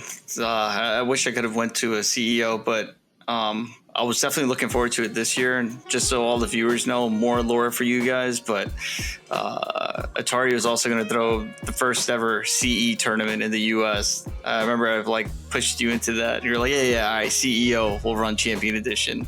Yep. And I said, to make it better, we can make it a team tournament. I'll just team up with you. Yep, that's right. And we would have won the first ever CE team tournament major for the US. Yep. Yeah, no, that would have been fun. That would have definitely been fun. COVID. So, man. But I do have the board for CE, so at some point we will be able to do it. Well, that brings me to my next question. How many plaid shorts do you own? So yeah, right. That was a question. I actually went and counted. I have 7 pairs of plaid shorts. Damn, one for every day of the week. And I see you have some like flags on your belt. Is that like for all the countries you've gone to? You just like possess the soul of the country? No, that one is that's like those are actually like sailing flags on that belt. Oh, okay. It looks like flags. Like they are flags. They are flags, but they're sailing flags. Right. Are you like big in fashion? Is that? I don't know if I would say I'm big in fashion. I guess I probably have some particular style. I don't know. I try to just generally have the right sort of outfit and an ensemble for whatever sort of activity or environment I'm in. So yeah, I mean, I don't know. I mean, I do tend to have a sort of a standard look, I guess, and I guess maybe the plaid shorts are part of that during the summer. But the button down collar shirts are definitely a part of it too. Yeah, I remember at Canada Cup, maybe 2017. Like I think you wore a suit on day 3 of that tournament. I did. That's also true. So for the big events when I'm organizing, if for like the Canada Cup stuff, like I would usually wear, as the organizer, I would usually wear a suit on like the big days for that stuff. I mean, you got to dress for the occasion. Exactly. And then, segueing into our ST fashion tier list. So, how do you want to rank them? Should I just say like a player name and you can tell me where they rank on your list? Let's do it that way. All right. So first we need a control. And I'm going to just say I'm going to rank myself pretty high. Oh yeah, no, you're up there in the tier list for sure. I think, like you said, you have a very distinct style, and it's always clean, very preppy. It's the college prep, boy. Yeah. Well, it's very it's sort of a form of prep. It's called the Ivy League style. Yeah, that's right. Ivy style. So that's it. Which is interestingly, it's actually very popular in Japan. It's quite popular in Japan, and actually the main store for this stuff that I go to now in my list of stores, which used to be 3, but which is now 2. Is actually Japanese owned at this point. So we can get into that too. Oh, I didn't know that. All right. Well, I know the brands that you like to frequent because we've talked about this. Actually, another hobby that you have that I also happen to like is like aging leather. So like shell cordovan leather. Yep. If you want to explain that for viewers. Oh yeah, for sure. So shell cordovan is a type of leather. It's made from horses.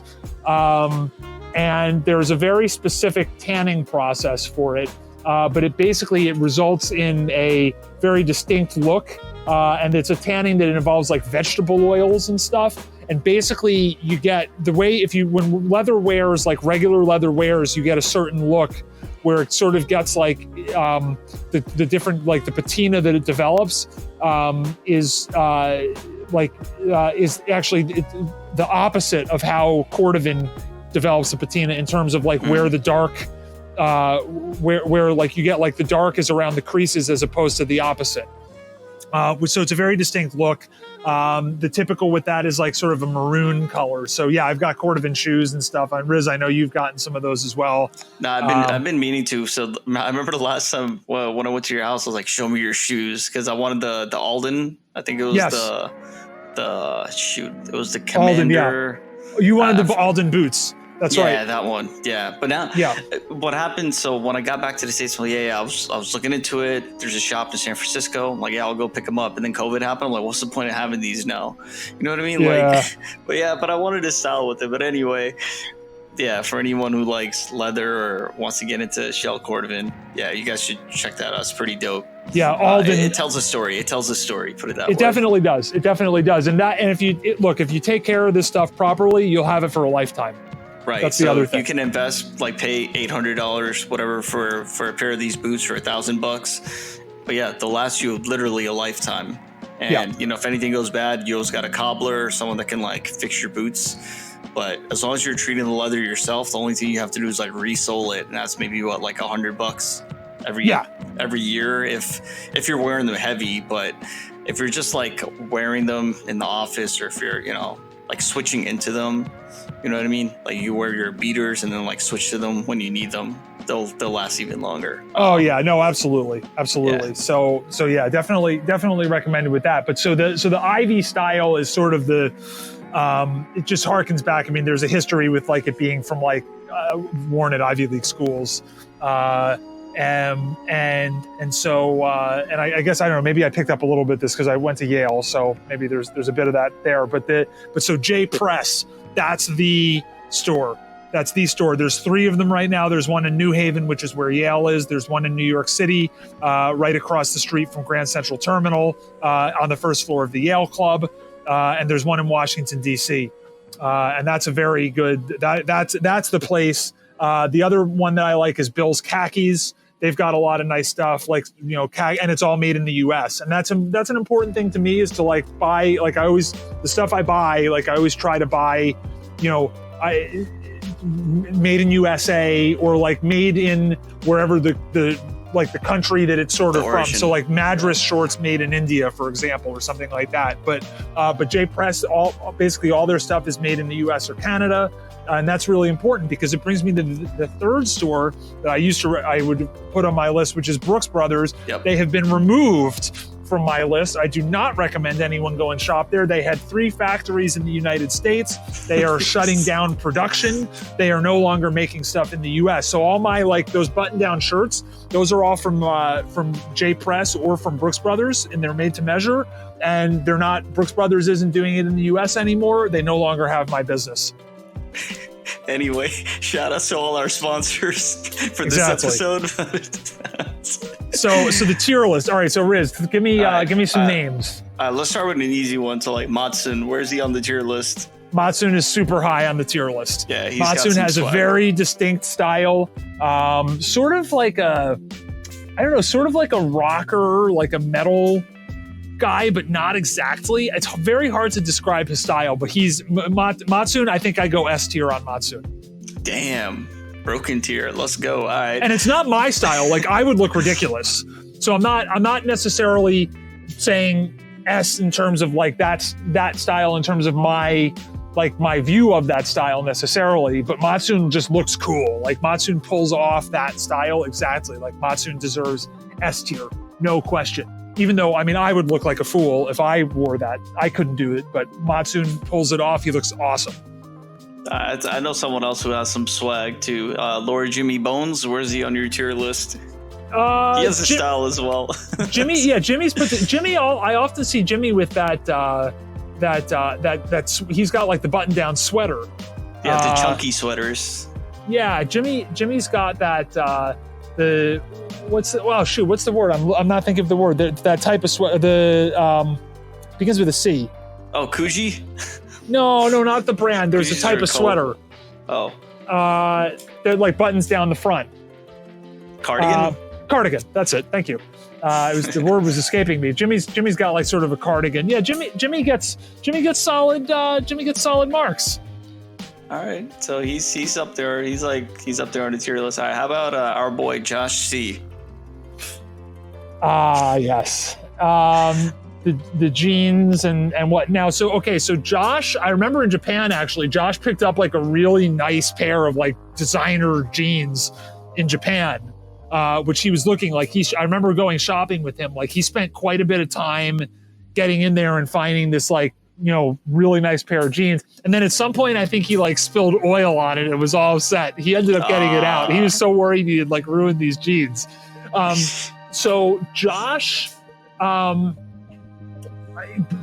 pays attention to this stuff is what I would say. So Josh has to get, you know, reasonable passing grades for paying attention. I mean, to me, I'm not a jeans guy.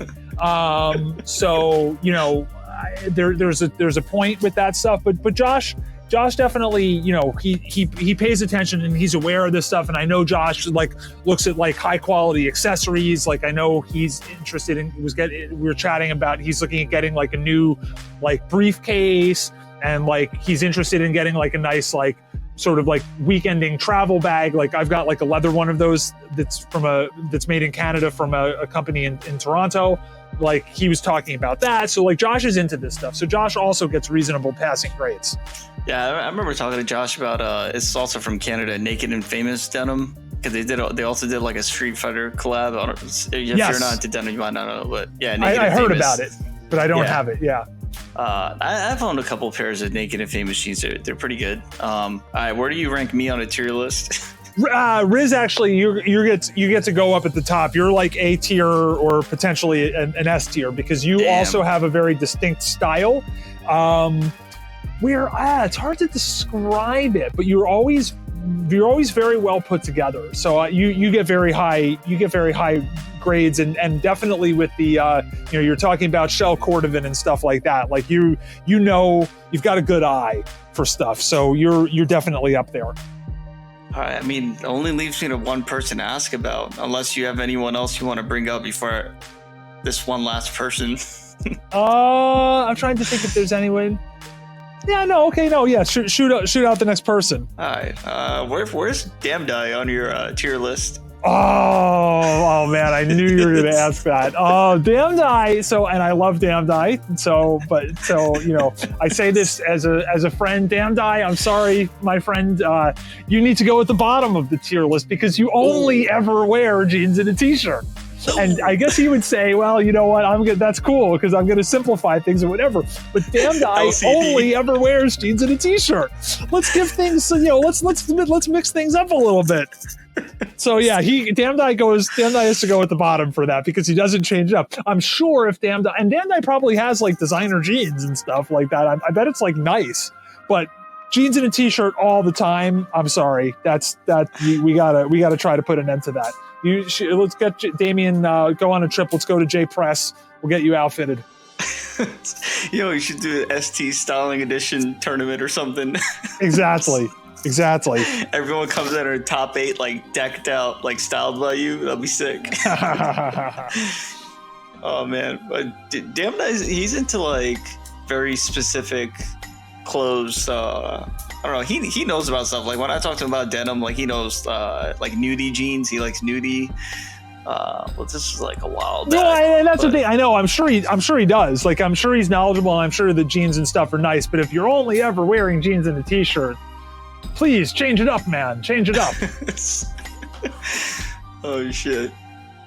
All right, that was cool. I definitely want to keep building this tier list. Or if anyone else in the chat has any like anyone they want to be ranked, I guess you can ask Atari next time we're in the Discord, and he'll just let you guys know where you rank. So let's go ahead and move on. Actually, we can watch some of your matches now. Which one did we want to watch? We had a few.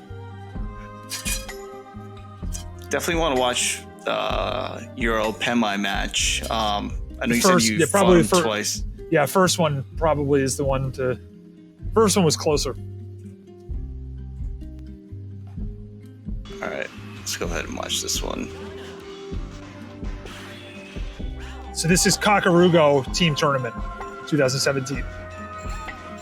Oh dang! I had to fight him in China too. When he narrowly beat me. Let's see. Oh shit! Yo, this is good defense. Oh, got the chop. See, it's so tough when you're pinned in the corner like this. But because Gal has a life lead, you can kind of like just chill. But yeah, you're making good trades with the sweep. Actually, you got the lead. He has to come. Oh, yo.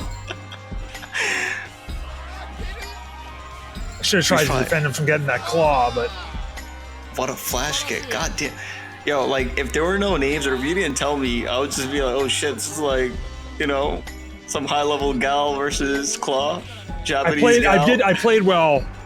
I know it frustrates me because I played Opamai so close, and then I've like lost to like much lesser Claws in the US. So there you go. Wow, I can't believe you just threw out a sweep. He got you, no tech. No safe jump. Cross up. Yeah, I mean, this match is definitely rough for Gal, but if you take the lead... Oh, shit. Oh, what the fuck? Oh, and there, I tried to safe jump that, and I ate that flip kick. You had 0 vital anyway, so I think he would have just went for it regardless. Like, even if you safe jumped it. Yeah, that's true. That's a good chop. How was your adrenaline? Like, do you still it was high. It was high, and I'm just like... Adrenaline? Yeah, and I'm just thinking, I'm like, man, I'm on this team with these like such good players. Like, let me just try to just play this as best as I possibly can. And then now here I'm pinned, and this is where it's so hard with this matchup. Wow, he went for his whip stand shirts. Yo, oh my God! If you flash kicked there, let's just say if you did the Hail Mary.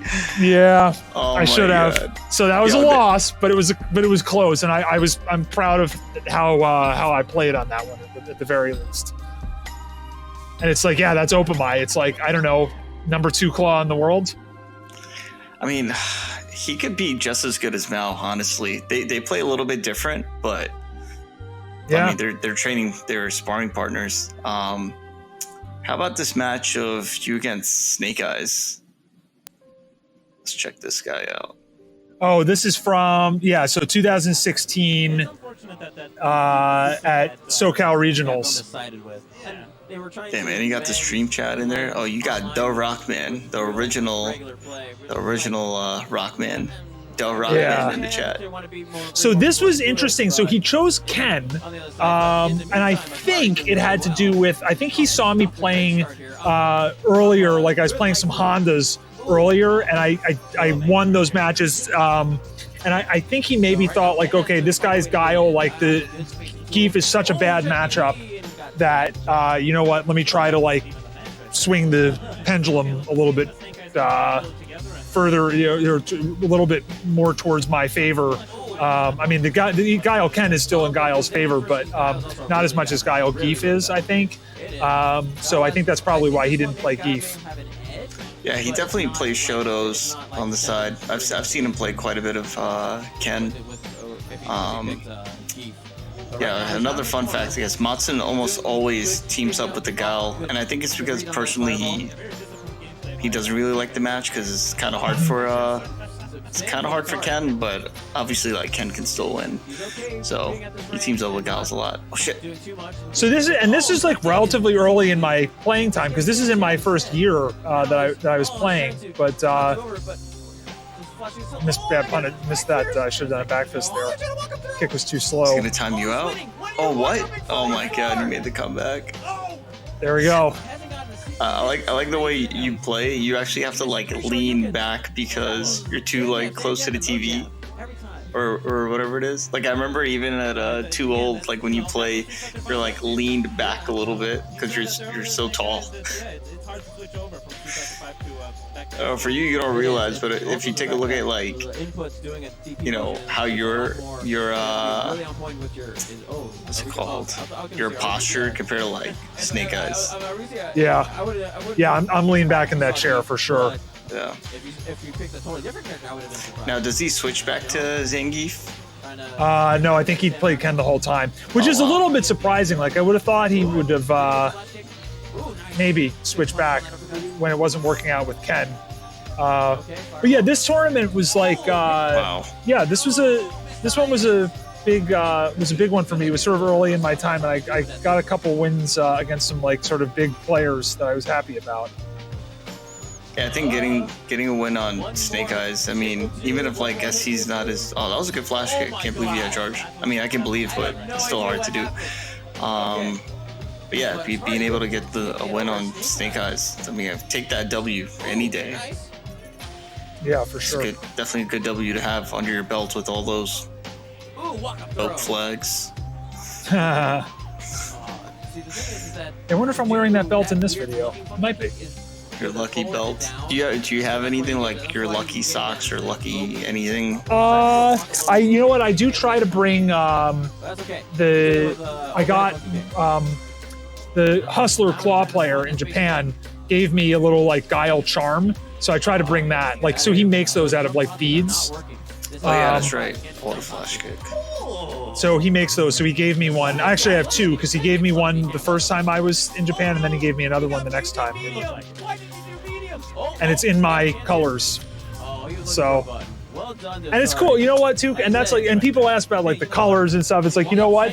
That color is unique to me. Like I can say that's my color. It would be typical if you see tournament footage with a Guile of that color. It's me.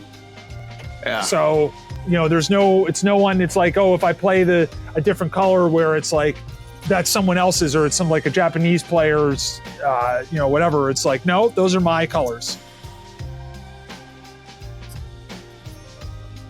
Now let's go ahead and watch a match from this. This is the winners finals. Oh, this is the winners finals. Okay. Yeah. So let's just watch a match from this. Damn, look at this. This looks so clean. Because the cameras are like freaking HD, dude. That's my setup actually. It's upscaled. Are we gonna see any classic Zoolander slide supers? I think we might at some point. Zoolander with his jumps. That was a bad sonic boom there. I probably deserved to get that jump. Oh, that was a good answer. Yeah, I mean, this is the one that definitely could have been. This was your big, you know, it was a pretty stacked, like, at least even by number of players tournament too. It was a pretty good number of players. And then, I think it was Zoolander, me, Papa Claw was third, the Claw player. I think Vodka Gobowski, Zangief, I think he's around. He did go. Oh, shit. Yeah, I ate that super. Gonna try to stay alive here, but yeah. There was, it had decent numbers. Oh.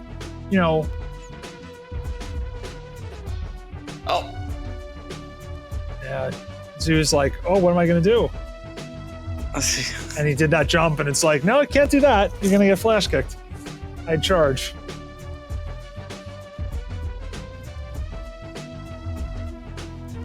Yeah, Zoo's also a good player. If he just like tightens some things up, and like when he's on his shit though, it's kind of hard to beat him, and it's frustrating. Like, what the hell? Why is everything working? But this is good. Oh, man, low forward. Look at how many slides. He just did 4 slides in a row. I think all the buttons on his side of the cabinet were maps of roundhouse. Those are sweet low jabs. Oh no, that jumping was...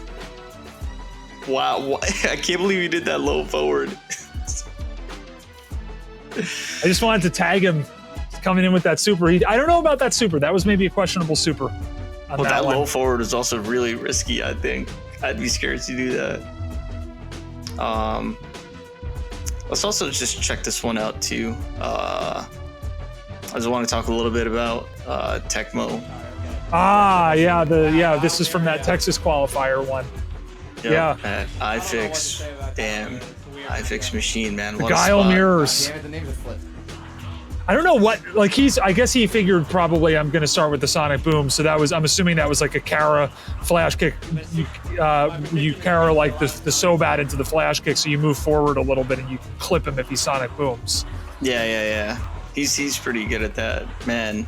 I miss seeing Arthur's face. It's funny. You can see my hand, so you can see if I go for a sonic boom and I miss it. If I didn't quite have the charge. That's an anti-air. Yeah, Arthur, I remember like jumping in a lot on this. So I was thinking, I'd played him at 2 Old a couple times, and we had these really close matchups. And I lost, and I was like, man, but I knew I could get a win. At some point, because the matches were so close, and there were, I think even the previous time that I played him to this, it was like some sort of nonsense happened right at the end, and I was like, I had it, and then just like gave it away with some nonsense. But I was feeling pretty good at this tournament. Like I was playing okay. And then this was close to the point where it would have been getting the free trip. I was definitely motivated by that too, getting the free trip to Texas. This is pretty much like one match away from deciding, like whoever would win the match after this would get the last spot, right? Something like that. That's right. Yeah, that's right. So, and I was also, the other thing I was thinking is like, I mean, there aren't that many Guile players, so maybe that's part of it. But I was thinking was like, I mean, Mars Gotti's definitely the best Guile, but I'm also thinking like, man, like I'm trying to get myself into like the number 2 spot, and Arthur probably was one of the, would potentially be someone in that spot. So I was motivated by that too. Now the gap, regardless, between Mars Gotti and anyone else is massive. But yeah. Well, those guys, Tecmo and Mars played this match a ton. I remember going to Tecmo's house and playing the Gala mirror match, and he was anti-airing my jump roundhouse. Like we would do the mirror match, he was anti-airing my jump roundhouse with low strong. I'm like, what the hell? From full screen, or from like a long distance, you can do that. And he's like, yeah, Mars and I, we practiced this match. So Again, just to share more lore for this, you guys fought at probably every 2-0 that you came down to. I feel like you and Tecmo. Yeah. And, he won the first one pretty convincingly. And then, like, after that, your sets were getting closer and closer and closer. I remember maybe it was the one that, were you at the one where Seb came down? Yeah. Yeah, I think that one was, like, really close. And it was 2-1, like, last round. And, I remember Arthur looking my way like, dang, like, that was close. I could have lost that one. And, he was always pretty confident, like, I should be able to win because I practiced against Mars. But this time around, which is the last time you guys played, you got the better of him. And that was that. Like, it's crazy.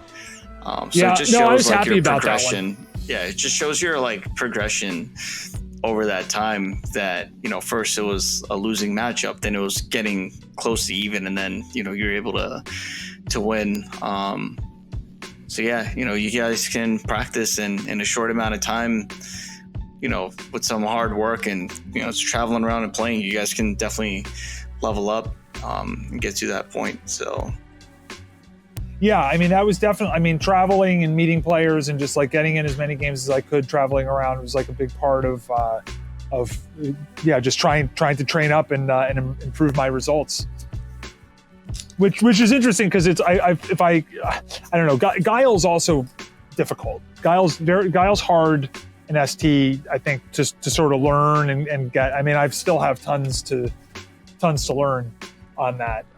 And then unfortunately you get into these situations where you've also got, like, he's got some glaring bad matchups that make it hard. Like, you're going to run into someone with this stuff in a tournament and it makes it hard. And it just shows how good Mars is to sort of overcome that, overcome those bad matchups, and do as well as he's done. Because it's like, the matchup against Claw is terrible. There's Old Sagat, terrible. Like, the Boxer matchup's not great. Like, it's just, you've got some glaring holes. You forgot one character. You forgot Dalsum. Oh yeah. Well, and how could I forget about that? Yeah, I've gotten. Yeah, Dalsum, a couple times in the Midwest, I've been at tournaments and I've gotten beaten by, there's a Dalsum out there. Like, yeah, it's ultra frustrating. The matchup is so bad. Like, so bad that I'll also like try to play Claw against that matchup because it's just so bad. But then I don't really play Claw that much outside of that matchup. So it's like, you're just at a disadvantage then too with that. Yeah, I was gonna ask if you ever, over the past 4 years, considered a secondary besides just like Claw for Sim. Yeah, I have, and it's been, I've done a bit of work with DJ as well, but the problem with that is that, DJ is sort of better than Guile, but the problem broadly, the problem with that is that it's like DJ has similar weaknesses to Guile, so it's not really, it's not a major gain in terms of overall, like, sort of tournament play to me, because it's like DJ still has, like, Old Sagat, still a bad matchup. Dalsum, still a bad matchup. Maybe a little bit better than Guile, but still a bad matchup. You know what I mean? So it's not a huge gain. So I had been spending some time with DJ, but it's not the incremental gain. Even if I got DJ to the same level as my Guile, it's like not that much of it's not that helpful, because I'll still run into those characters where it's similar bad matchup. So I thought about, I'm interested in Sim, actually. Oh boy. And then also, I've always sort of dabbled with Claw a bit too. Yeah, Sim, I think, would be, I'm interested to learn Sim and pick up Sim a bit. I would say it's just the learning curve on Sim is like, just as steep, if not steeper, than Guile. So, but it's interesting because that's like, I remember like Eugene, because he started with Guile and then switched to Sim, and he's like, yeah, it's like Sim similar to Guile, except everything just sort of works. Of course, a Sim player would say that. Yeah, because you've got the response to different things that are happening, and it sort of works out. It just Sim's better, so it works out a little better.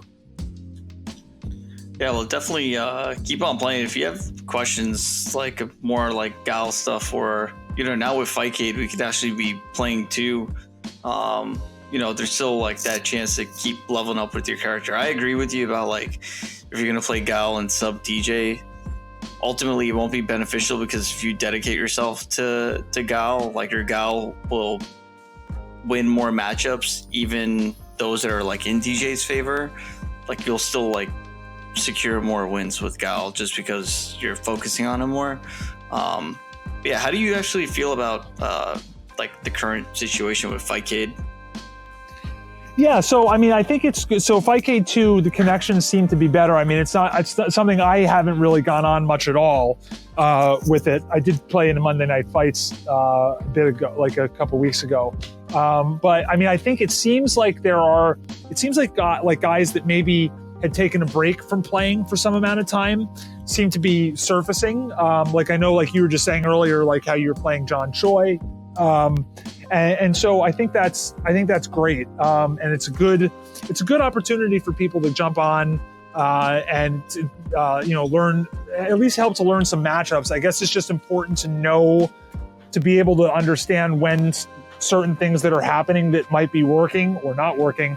The opposite might be the case, like in an offline situation, like stuff that works online doesn't necessarily work or make sense to do offline. You know what I mean? So I think it's important to be aware of that stuff. I mean, for me as well, like the timing, it can mess you up. Like if I play on Fightcade and then I go to play in person, like I always feel like there's a bit of time where I have to adjust, and I'm like definitely worse in person because, you know, the timing, like timing with stuff like Guile's, like down fierce anti-air, right? Like that's, the timing's critical. It's crucial. You need that. And then, or stuff like doing, you know, like going to do like if you get a knockdown, go to do like the cross up, jumping short, right, into like safe jump, like that sort of stuff. Like the timing is a little different on it. So there is that, but yeah, I think it's a good time to be jumping on Fightcade and getting involved. And it's good that, I mean, there's some tournaments that are running on Fightcade, and I know there's going to be the qualifier stuff for Maturino Cup and all that as well. So yeah, it's a good time. Yeah, I hope to see you online more, or like, you know, we could just get together on mics and just talk it up like how we're doing right now, but also playing at the same time.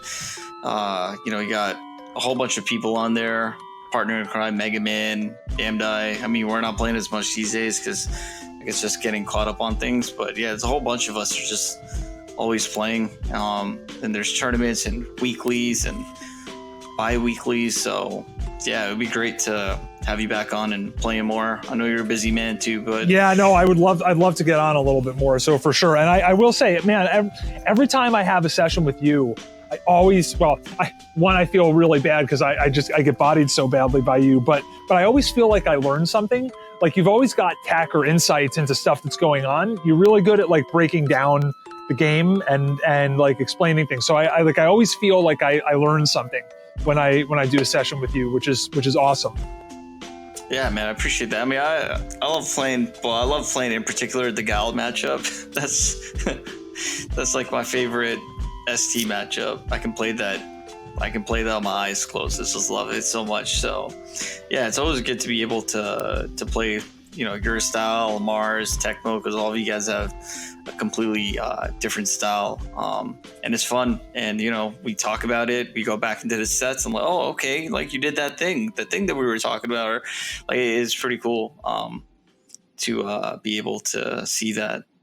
How about like the future of, you know, ST from your perspective, or you know, what you'll be like, what you want to contribute, say next year if, you know, things go a little more back to normal? Do you have any plans? Yeah, for sure. So yeah, hopefully, yeah, first of all, hopefully things do go back to normal. And so for me, I think my ability now, so my wife and I have a baby. He's like 17 months old. And then we have another one on the way that's due at the end of November. So my hands have been quite full with that stuff around the house.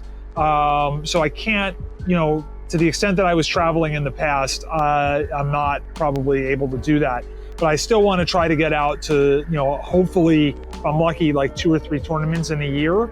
And, from an organizing standpoint, I know definitely we'll plan to, again, assuming things are back to normal, we'll plan to do what I was hoping to do this year for ST at CEO. I would expect that we'll likely look to do that next year, where we've got all these head-to-head cabinets and just like a big tournament.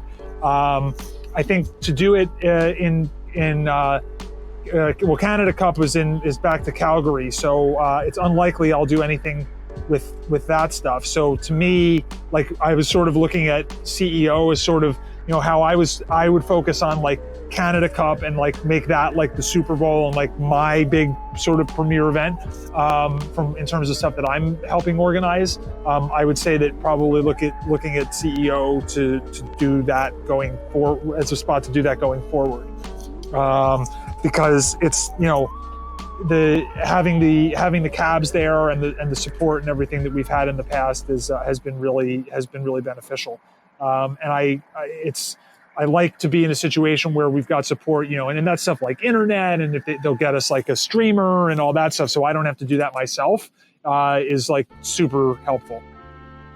Yeah, and like everyone is looking forward to the next big event. Josh is itching about like doing his own super secret qualifier, a super secret tournament. But when that happens, I think all of us are going to appreciate the game so much more. Being able to be at a venue and seeing each other, even if there's no like handshakes or like we're not going to be like as close to each other, but we're all going to appreciate the game so much more. So I just hope I agree with you. Yeah, I just hope everyone's like still playing and like just trying to think positive about the future. Yeah, no, and I look forward to going and doing stuff in person as well. I actually had another event planned for this year, which is of course not happened. My Super STS, which is sort of my like personal small event sort of thing, Super Turbo Showdown. I'd done 3 of them. The last one was Art was up to stream it and stuff. Like, it was a pretty big. We had players traveling up, Frank Roy Bizzle traveled up from his from the Midwest and whatnot, and we had players from New York, like Super V won that one, and Zoolander I think came up and whatnot. You had Arshad once too, I think. Yeah, Arshad traveled up. So what I would hope as well for that is like that is what I would do in this area. I was looking at making the next one an invitational, so we'll see how that works out. But it's some time away. Obviously, we need to have things go back to normal with the coronavirus stuff. But whenever that happens, I will certainly be looking to do an event, and that'll be, that's in from my garage with the cabs and the PVMs and all that sort of stuff. Oh, dude, that reminds me, you're at the garage first of 5 sets. If you guys haven't watched it, check out Atari's YouTube. If most of you guys, if you're into ST, you've probably seen them, but after TOL3, you had like exhibition Salty Sweet matches in your garage. What's your YouTube account name? Is it just FGC, if you just search Atari FGC, you'll find it. Yeah, so you guys should check that out. I'll probably just throughout this podcast even just put up pictures of more stuff that we were talking about, because like I said, there's so much story just in like condensed in 4 years of everything that you did. And before I move on to like community questions and wrapping up, I also wanted to mention that you have one more hobby, which is actually like producing music. It's super random, but I remember in your basement where you're sitting now, probably like right next to you, you had your piano, right? Oh yeah, the keyboards, yeah. Yeah, so you had your keyboards, so you're learning that with the book, but also like you've produced actual music, which I'll play as well. So Makiri's music, Marcus D will have to take a little bit of a break while we play, your track. But yeah, just tell me about like your music. Sure. So there's a few things that I've been involved with. I've played instruments sort of basically my whole life. I started with piano. I did trombone. I picked up bass, guitar, whatnot. And so I have going on right now. I have a metal project. So it's sort of like traditional heavy metal, like sort of Iron Maiden, Judas Priest style. We have an album coming out. It was recorded, actually, at this point, it was actually recorded a couple years ago, and we were sort of waiting on our artwork and whatnot, and all that's ready to go. And the discs are actually have been pressed. We have like a bunch of units for that. That stuff will go up on Spotify and on Bandcamp and whatever once we sort of get an appropriate PR campaign done and get some reviews out there and get it out to some playlists. So that's one. That's called Instruments of Destruction. And actually, if you check out on my YouTube channel, even there are a couple of the trailers for the Super Turbo trailers for 2016 and 2017 Canada Cup, where I've got like a video that has music. That's actually the band. That music is the background music on that stuff. So, I mean, I guess we can hear it on this podcast as well a bit. But yeah, so that's that. On that one, I'm playing guitar, and I wrote the music. So that's one. A lot of talents. So if you like Maiden and Priest, hopefully you would like that stuff. And then the other thing I'm doing, so in the more recent times, is I got into like synthwave, which I saw that's one of Balcork's likes actually as well, which is sort of this like, retro. It's like a retro. It's like a modern representation of what people think music sounded like in the 80s is probably the best way to sort of put it. Yeah. And so for that I dug out, I sort of got into listening to it, and I was like, you know what, I'm going to start like producing this stuff. So I dug out, I have I've got a Yamaha DX7 synthesizer, and I'm into that. Like it's something it's difficult to program, but I've read books about it. Like I know how to program it, and if you can do a lot of stuff with it. And I've just sort of built up a bit of gear to do recording and like drum machines and a couple other synthesizers that are all this sort of digital FM style. I released one track so far. I'm working on others. The project is called Logan DX because I live on Logan Avenue, and then DX from the DX7. And there is one track that's on Spotify now that I released about a month ago. That's the one that we're playing now. So everyone's listening to it. Everyone's listening to it. Awesome. So that's it. So that's the style. There's a bit of you hear probably like a bit of a video game feel to it. There's a bit of a like sort of freestyle feel to it as well. Like those are obviously influences for me. And I think my subsequent material will be along similar lines. So I'm having a lot of fun with that. I chat with Marcus D about gear and stuff. He helped me out when I was asking him. I was like, what program can I use to like do this stuff and like record and whatnot. So he helped me out a lot on that with some advice, which was very much appreciated. So shout outs to Marcus for that. Yeah, shout outs to Marcus, man. That's so dope. Like, cause this beat, it reminds me of when we were, again, like the last time I hung out with you and we were talking about Terminator, and you were like, man, the reason why I love Terminator 1 so much, it's such a great movie, and you were talking about the music, you remember that? Yeah. And this kind of has like that feel, like very, like you said, what 80s music sounds like to people who never heard it before, like what they might think it sounds like, but it really takes you back to being a kid and watching Terminator and playing like SNES or something. Terminator's got great, I mean, even so, like the score for Terminator 1 is by Brad Fiedel, and that's considered like from sort of like that synthy sort of stuff. That's great. I also, the pop music that's in there, like when they go to the Technoir club and that sort of stuff. Technoir, yeah. So I love that stuff too. And interestingly enough, the guy that wrote that, the person performing it is named Tori Kane. Her husband is Jonathan Kane, from the second keyboard player in Journey, and he wrote that stuff, which shows his breadth as a songwriter. Burning in the Third Degree, that one? Yeah, that stuff, exactly. I love that stuff. And then, of course, obviously in Terminator 2, I know you like that one the most. I think Terminator 1 is a film. I prefer it, but I think they're both awesome. No, like Terminator 1 is CE to me, so now you know how I feel about it. Yeah. T2 is ST. Yeah, no, there you go. And it was different because T2 was like produced as like, let's go make a summer blockbuster movie, whereas T1 was totally not. and this you get a different feel. It's almost like Alien and Aliens, right? Like Aliens, the second one was made to be this like sort of summer blockbuster style movie before they had that style. But whereas Alien, the first one is like it's much darker, and it's more of a horror film. But T2, man, like the music, like that Guns N' Roses song in there, "You Could Be Mine," I love that. And like the video for that has like Arnold and stuff, like hunting Slash and Axel and stuff, and Izzy. It's pretty cool. It's also like even the whole idea of "You Could Be Mine" is like the T-1000 trying to catch John Connor, like "You Could Be Mine."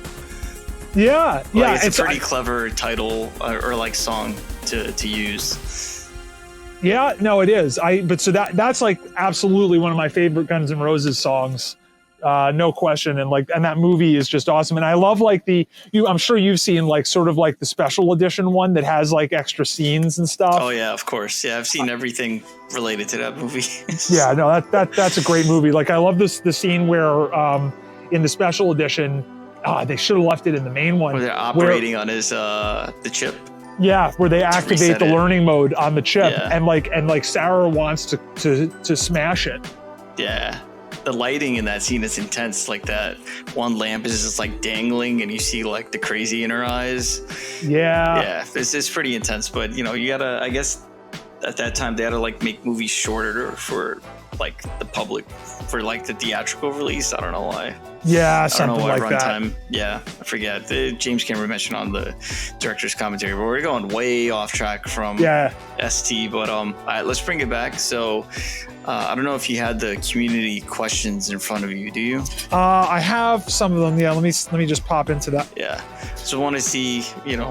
This time I'll let you answer any that you feel. You want to let the audience know about. Episode 6. Here we go. So let's see. How does it feel to be the tallest human being in existence? Well, yeah, I am pretty tall. It's got advantages and disadvantages. Disadvantages are anytime I fly anywhere on any long flights, I feel like I have to buy business class, so it costs me more money to travel places because I don't have room to sit in the regular seats. How many pairs of plaid shorts do you own? So that is 7. I did check into that. This is a good one, actually. So this question comes from Now, and what happened to 007's secret mega stash of old school video footage? So good question. And the answer is so if you look at my YouTube channel, there are a handful of those videos that have been posted, and I was streaming them out and stuff as doing sort of premieres. I have re-upped on that. So I do have a new batch of tapes from him. I gave him back the old ones and then got a new batch of tapes that has some good stuff. I haven't had the time to digitize it yet. And then there's another hang up for some of them, which is that he had gotten a different camcorder at one point, and there are some that are on a different format of tape. I do not have that player. I don't have something that can play those tapes, so I need to get one of those, either a player or a camcorder or something. I need to get one of those to play it before I can digitize all of the latest batch of tapes that I have. It's like a newer format. The older stuff was on just the old 8mm videotape, and I have a VCR that plays that stuff, but the newer format I don't have. So I need to get the equipment to do it. And I definitely want to keep doing that. I think that was a great series. It was a great effort. And it's really cool to see that old footage, and sort of, because it's not just all only games. There's sort of like, you get to see the arcades a bit too. And, shout outs to 007 Dave Spence for that. It's definitely, it's really fun. And I want to get that back on track. Yeah, I think a lot of people would love to see that. It's like walking into an ST museum, like from our view. It is. Like you said, there's the old arcade scene and just how people interacted with the game and with each other. Yeah, I definitely want to see more of that. So next question. So this is from El Trouble. How were you first introduced to ST? So yeah, I mean, like I knew about it from growing up, but like I said earlier, I wasn't. I didn't really.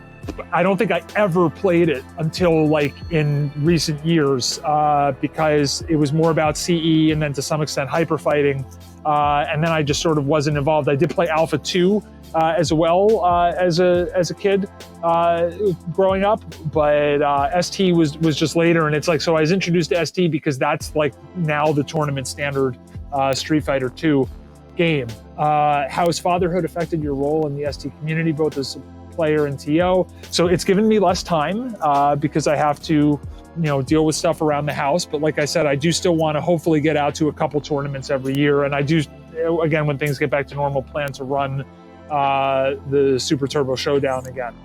You purchase a matching boat to go along with the shoes and shorts. No. Fight K2, we sort of talked about that. What makes you continue playing a mid-tier character? So that's a good question, because I've talked about this.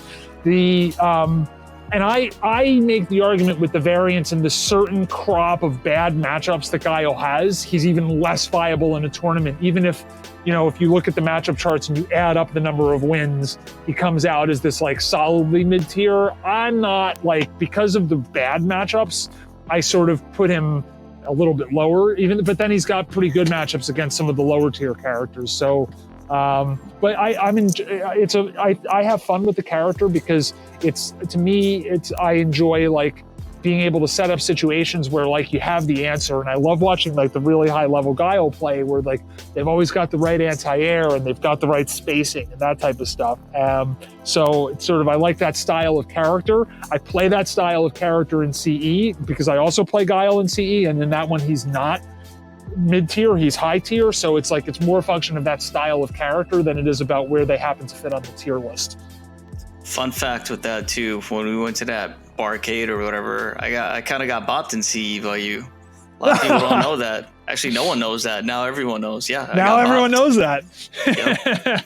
Everyone knows I got bopped. Well, hey, you know what though? But that Guile is a higher tier in that. So there you go. It definitely helps. I think Riz, that same day, in fairness, I'm not sure I got any wins, or maybe got one or maybe two wins against you when we were playing ST at my house. So, regardless of how CE went, you completely wrecked me in ST. So, there you go.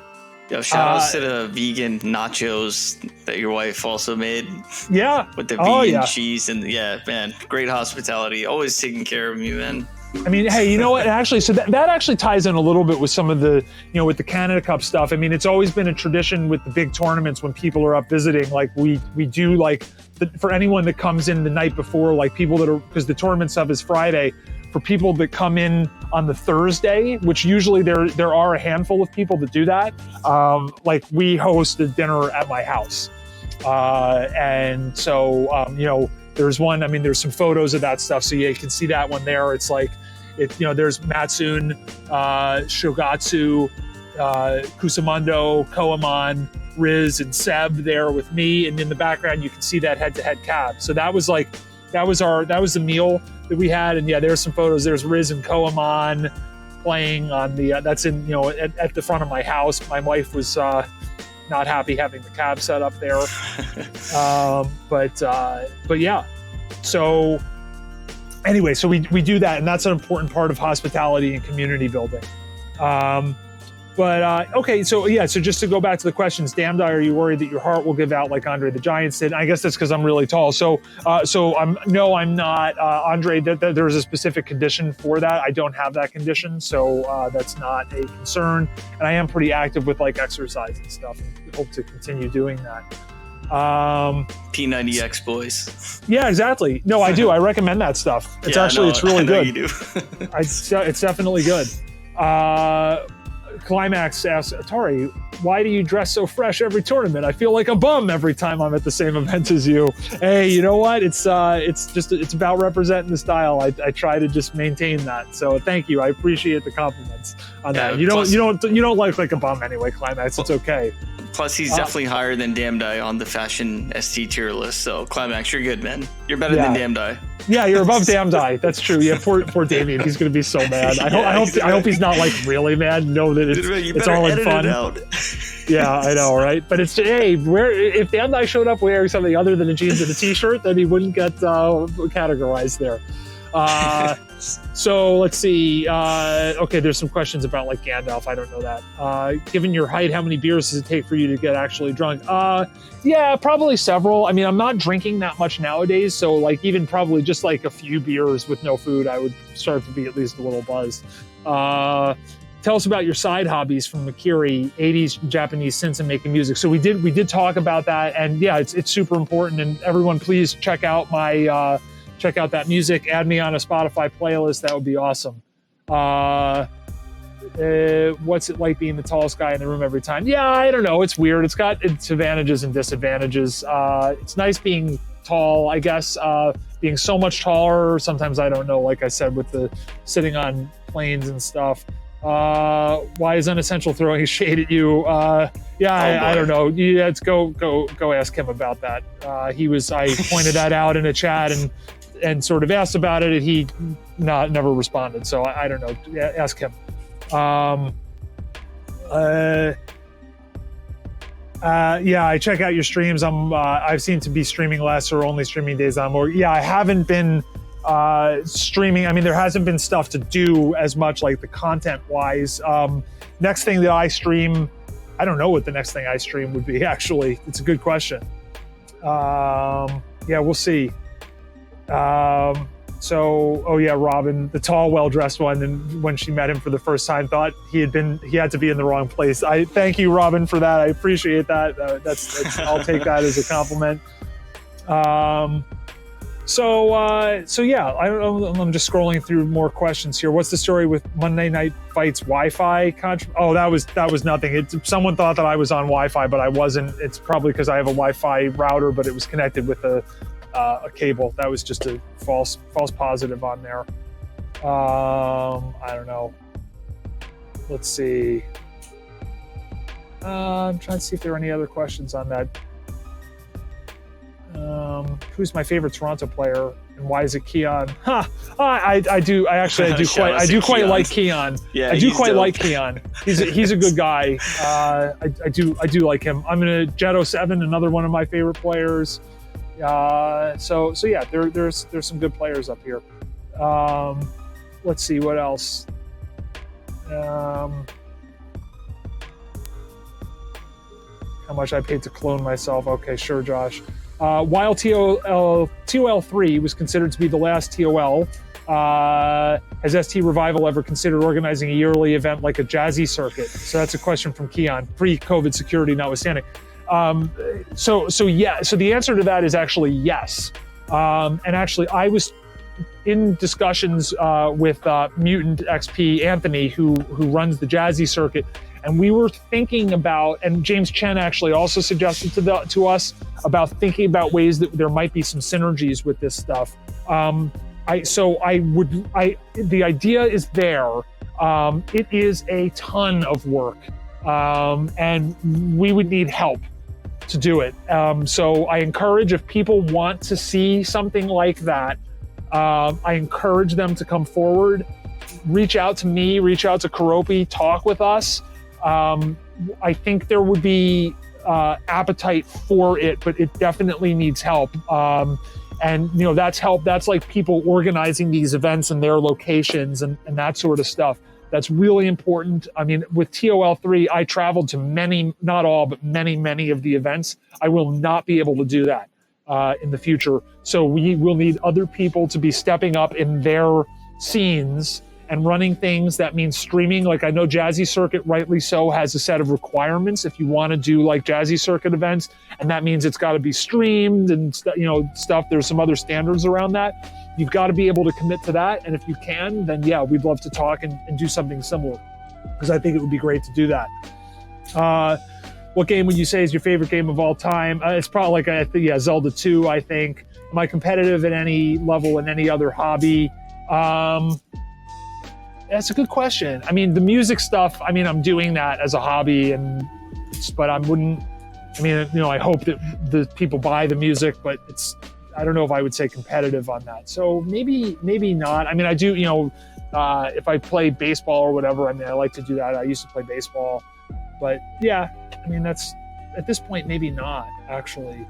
Dang, you got way more questions than everybody else. Yeah, we'll try to get through them. Let's see. Describe a heartwarming moment that you had experienced in the ST community.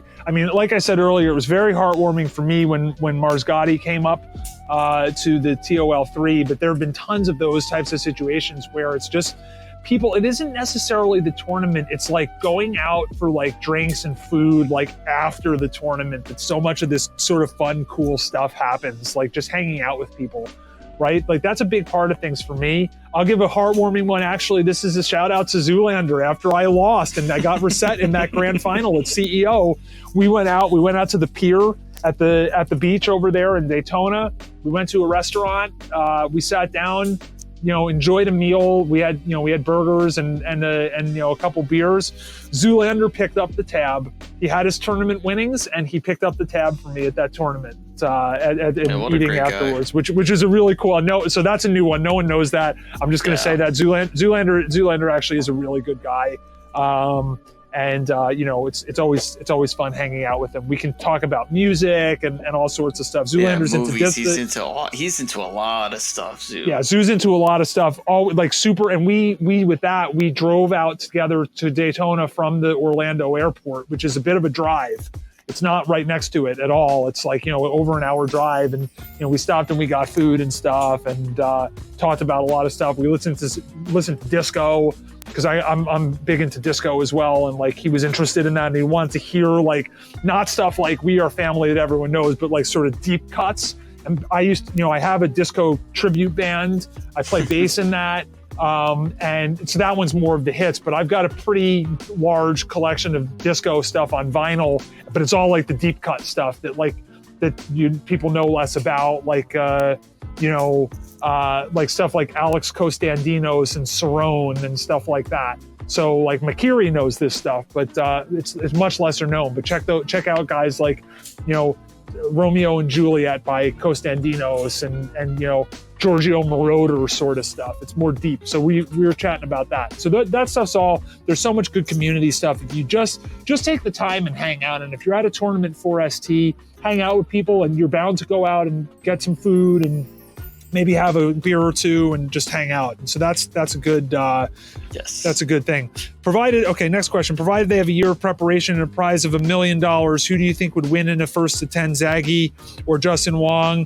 I'm going to say Justin Wong. Yeah. Basically. I'm going to say Justin Wong, like hands down. Yeah. Justin Wong's overall talent for fighting games in general is pretty much unsurpassed by very, very few, if any, people. I mean, Justin at that sort of, he's like that Daigo sort of level in terms of like general goodness at fighting games. Zaggy, as far as I know, no offense to Zaggy, of course, I hope he doesn't get offended by that. No offense to Zaggy, I don't know what other games he plays, but I'm going to hazard a guess to say that they are not at the same high level that Justin Wong is. And he still holds the record for number of Evos won. I mean, he's won so much, particularly in Marvel 2. I'm going to say it's Justin Wong. And this is also assuming they're doing the preparation and whatnot. I'm going to say that's Justin Wong.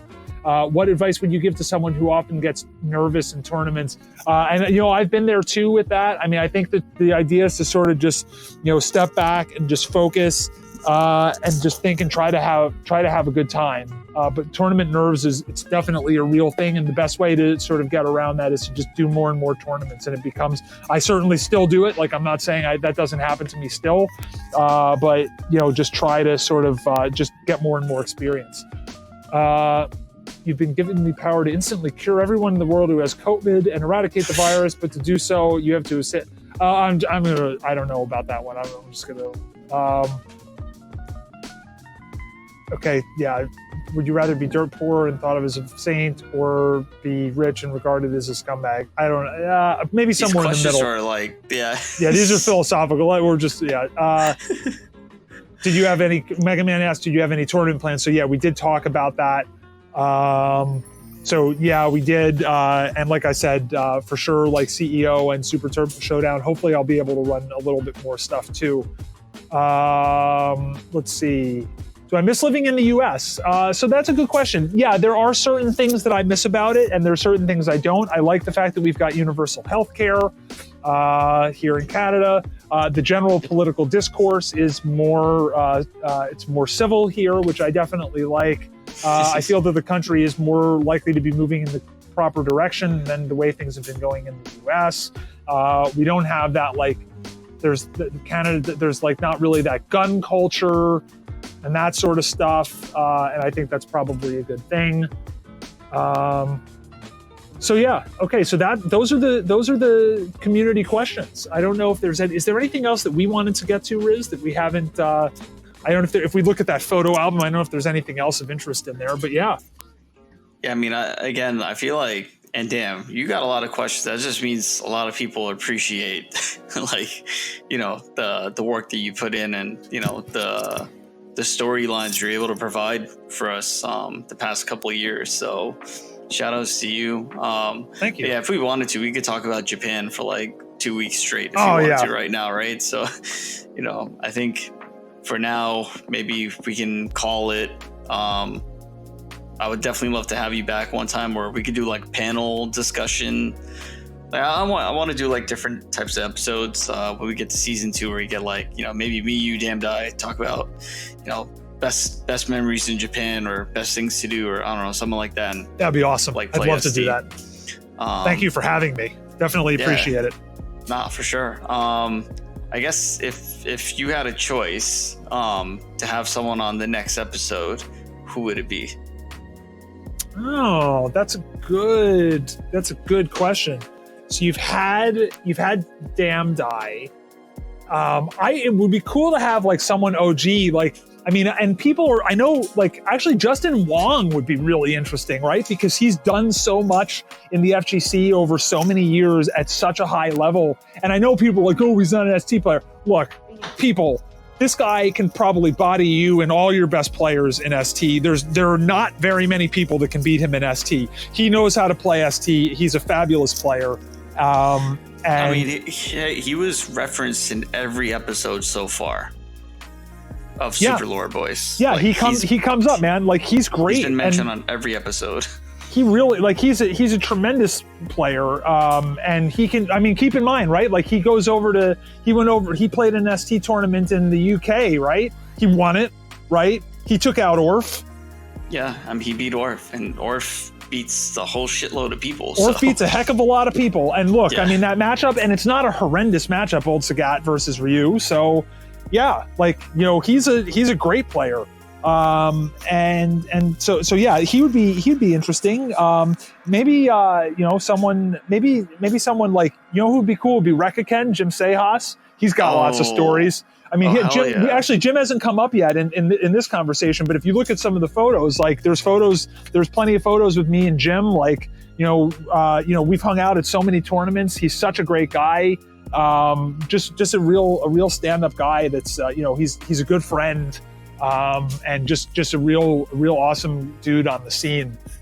So he would be a fun guy to talk about. I mean, there's El Trouble and Tanya. Like, they'd both be really interesting. I mean, Eugene does so much with organizing as well. Obviously has a high level sim.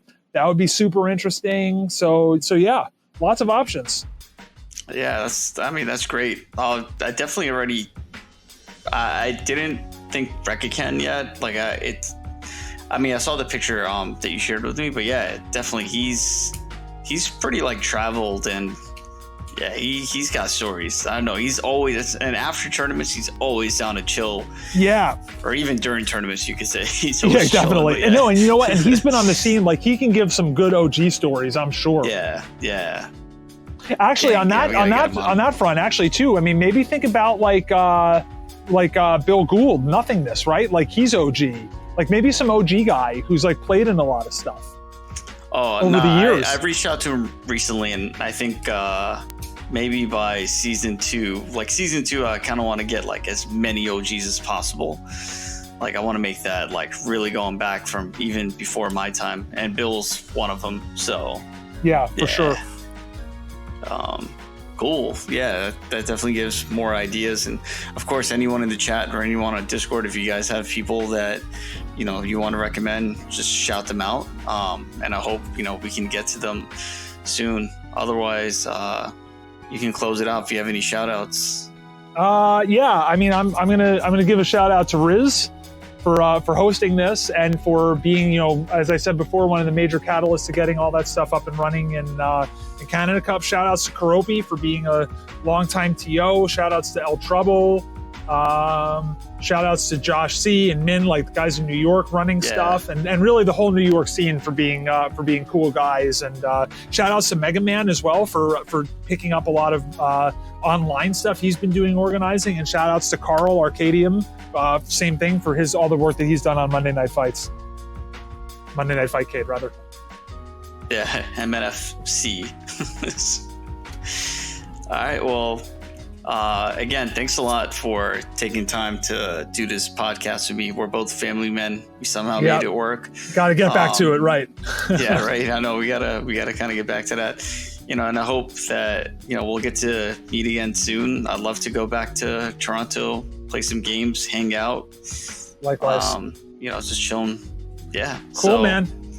Otherwise, I guess that'll wrap up this episode of Super Lore Boy, so you guys can stay tuned till the end.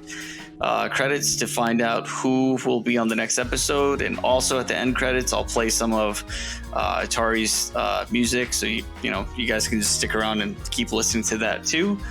Follow me on Twitter. Oh shit! So this is funny. Follow me on Twitter at Super Lore Boys. I have a Twitter now, guys. Nice. I did it. 2020. Very unpredictable year. Well, you've got your graphics, so you can put our Twitter handles up on the graphics, so it's running the whole time too, right? Yeah. So yours will be up there. Nice. Yeah. So hey, can we put my Instagram up there too for the for my synthwave stuff? I'll send it to you. Oh yeah. Send that over. I can leave that somewhere. Yeah, man, we the shill boys. You know that. That's right. But yeah, follow me, Twitch, YouTube, Super Lore Boys, twitch.tv/Riz1. Yeah, I guess we'll see you at the next one. So Alrighty. Be safe, take it easy, and you too. Peace out. Take care. Bye.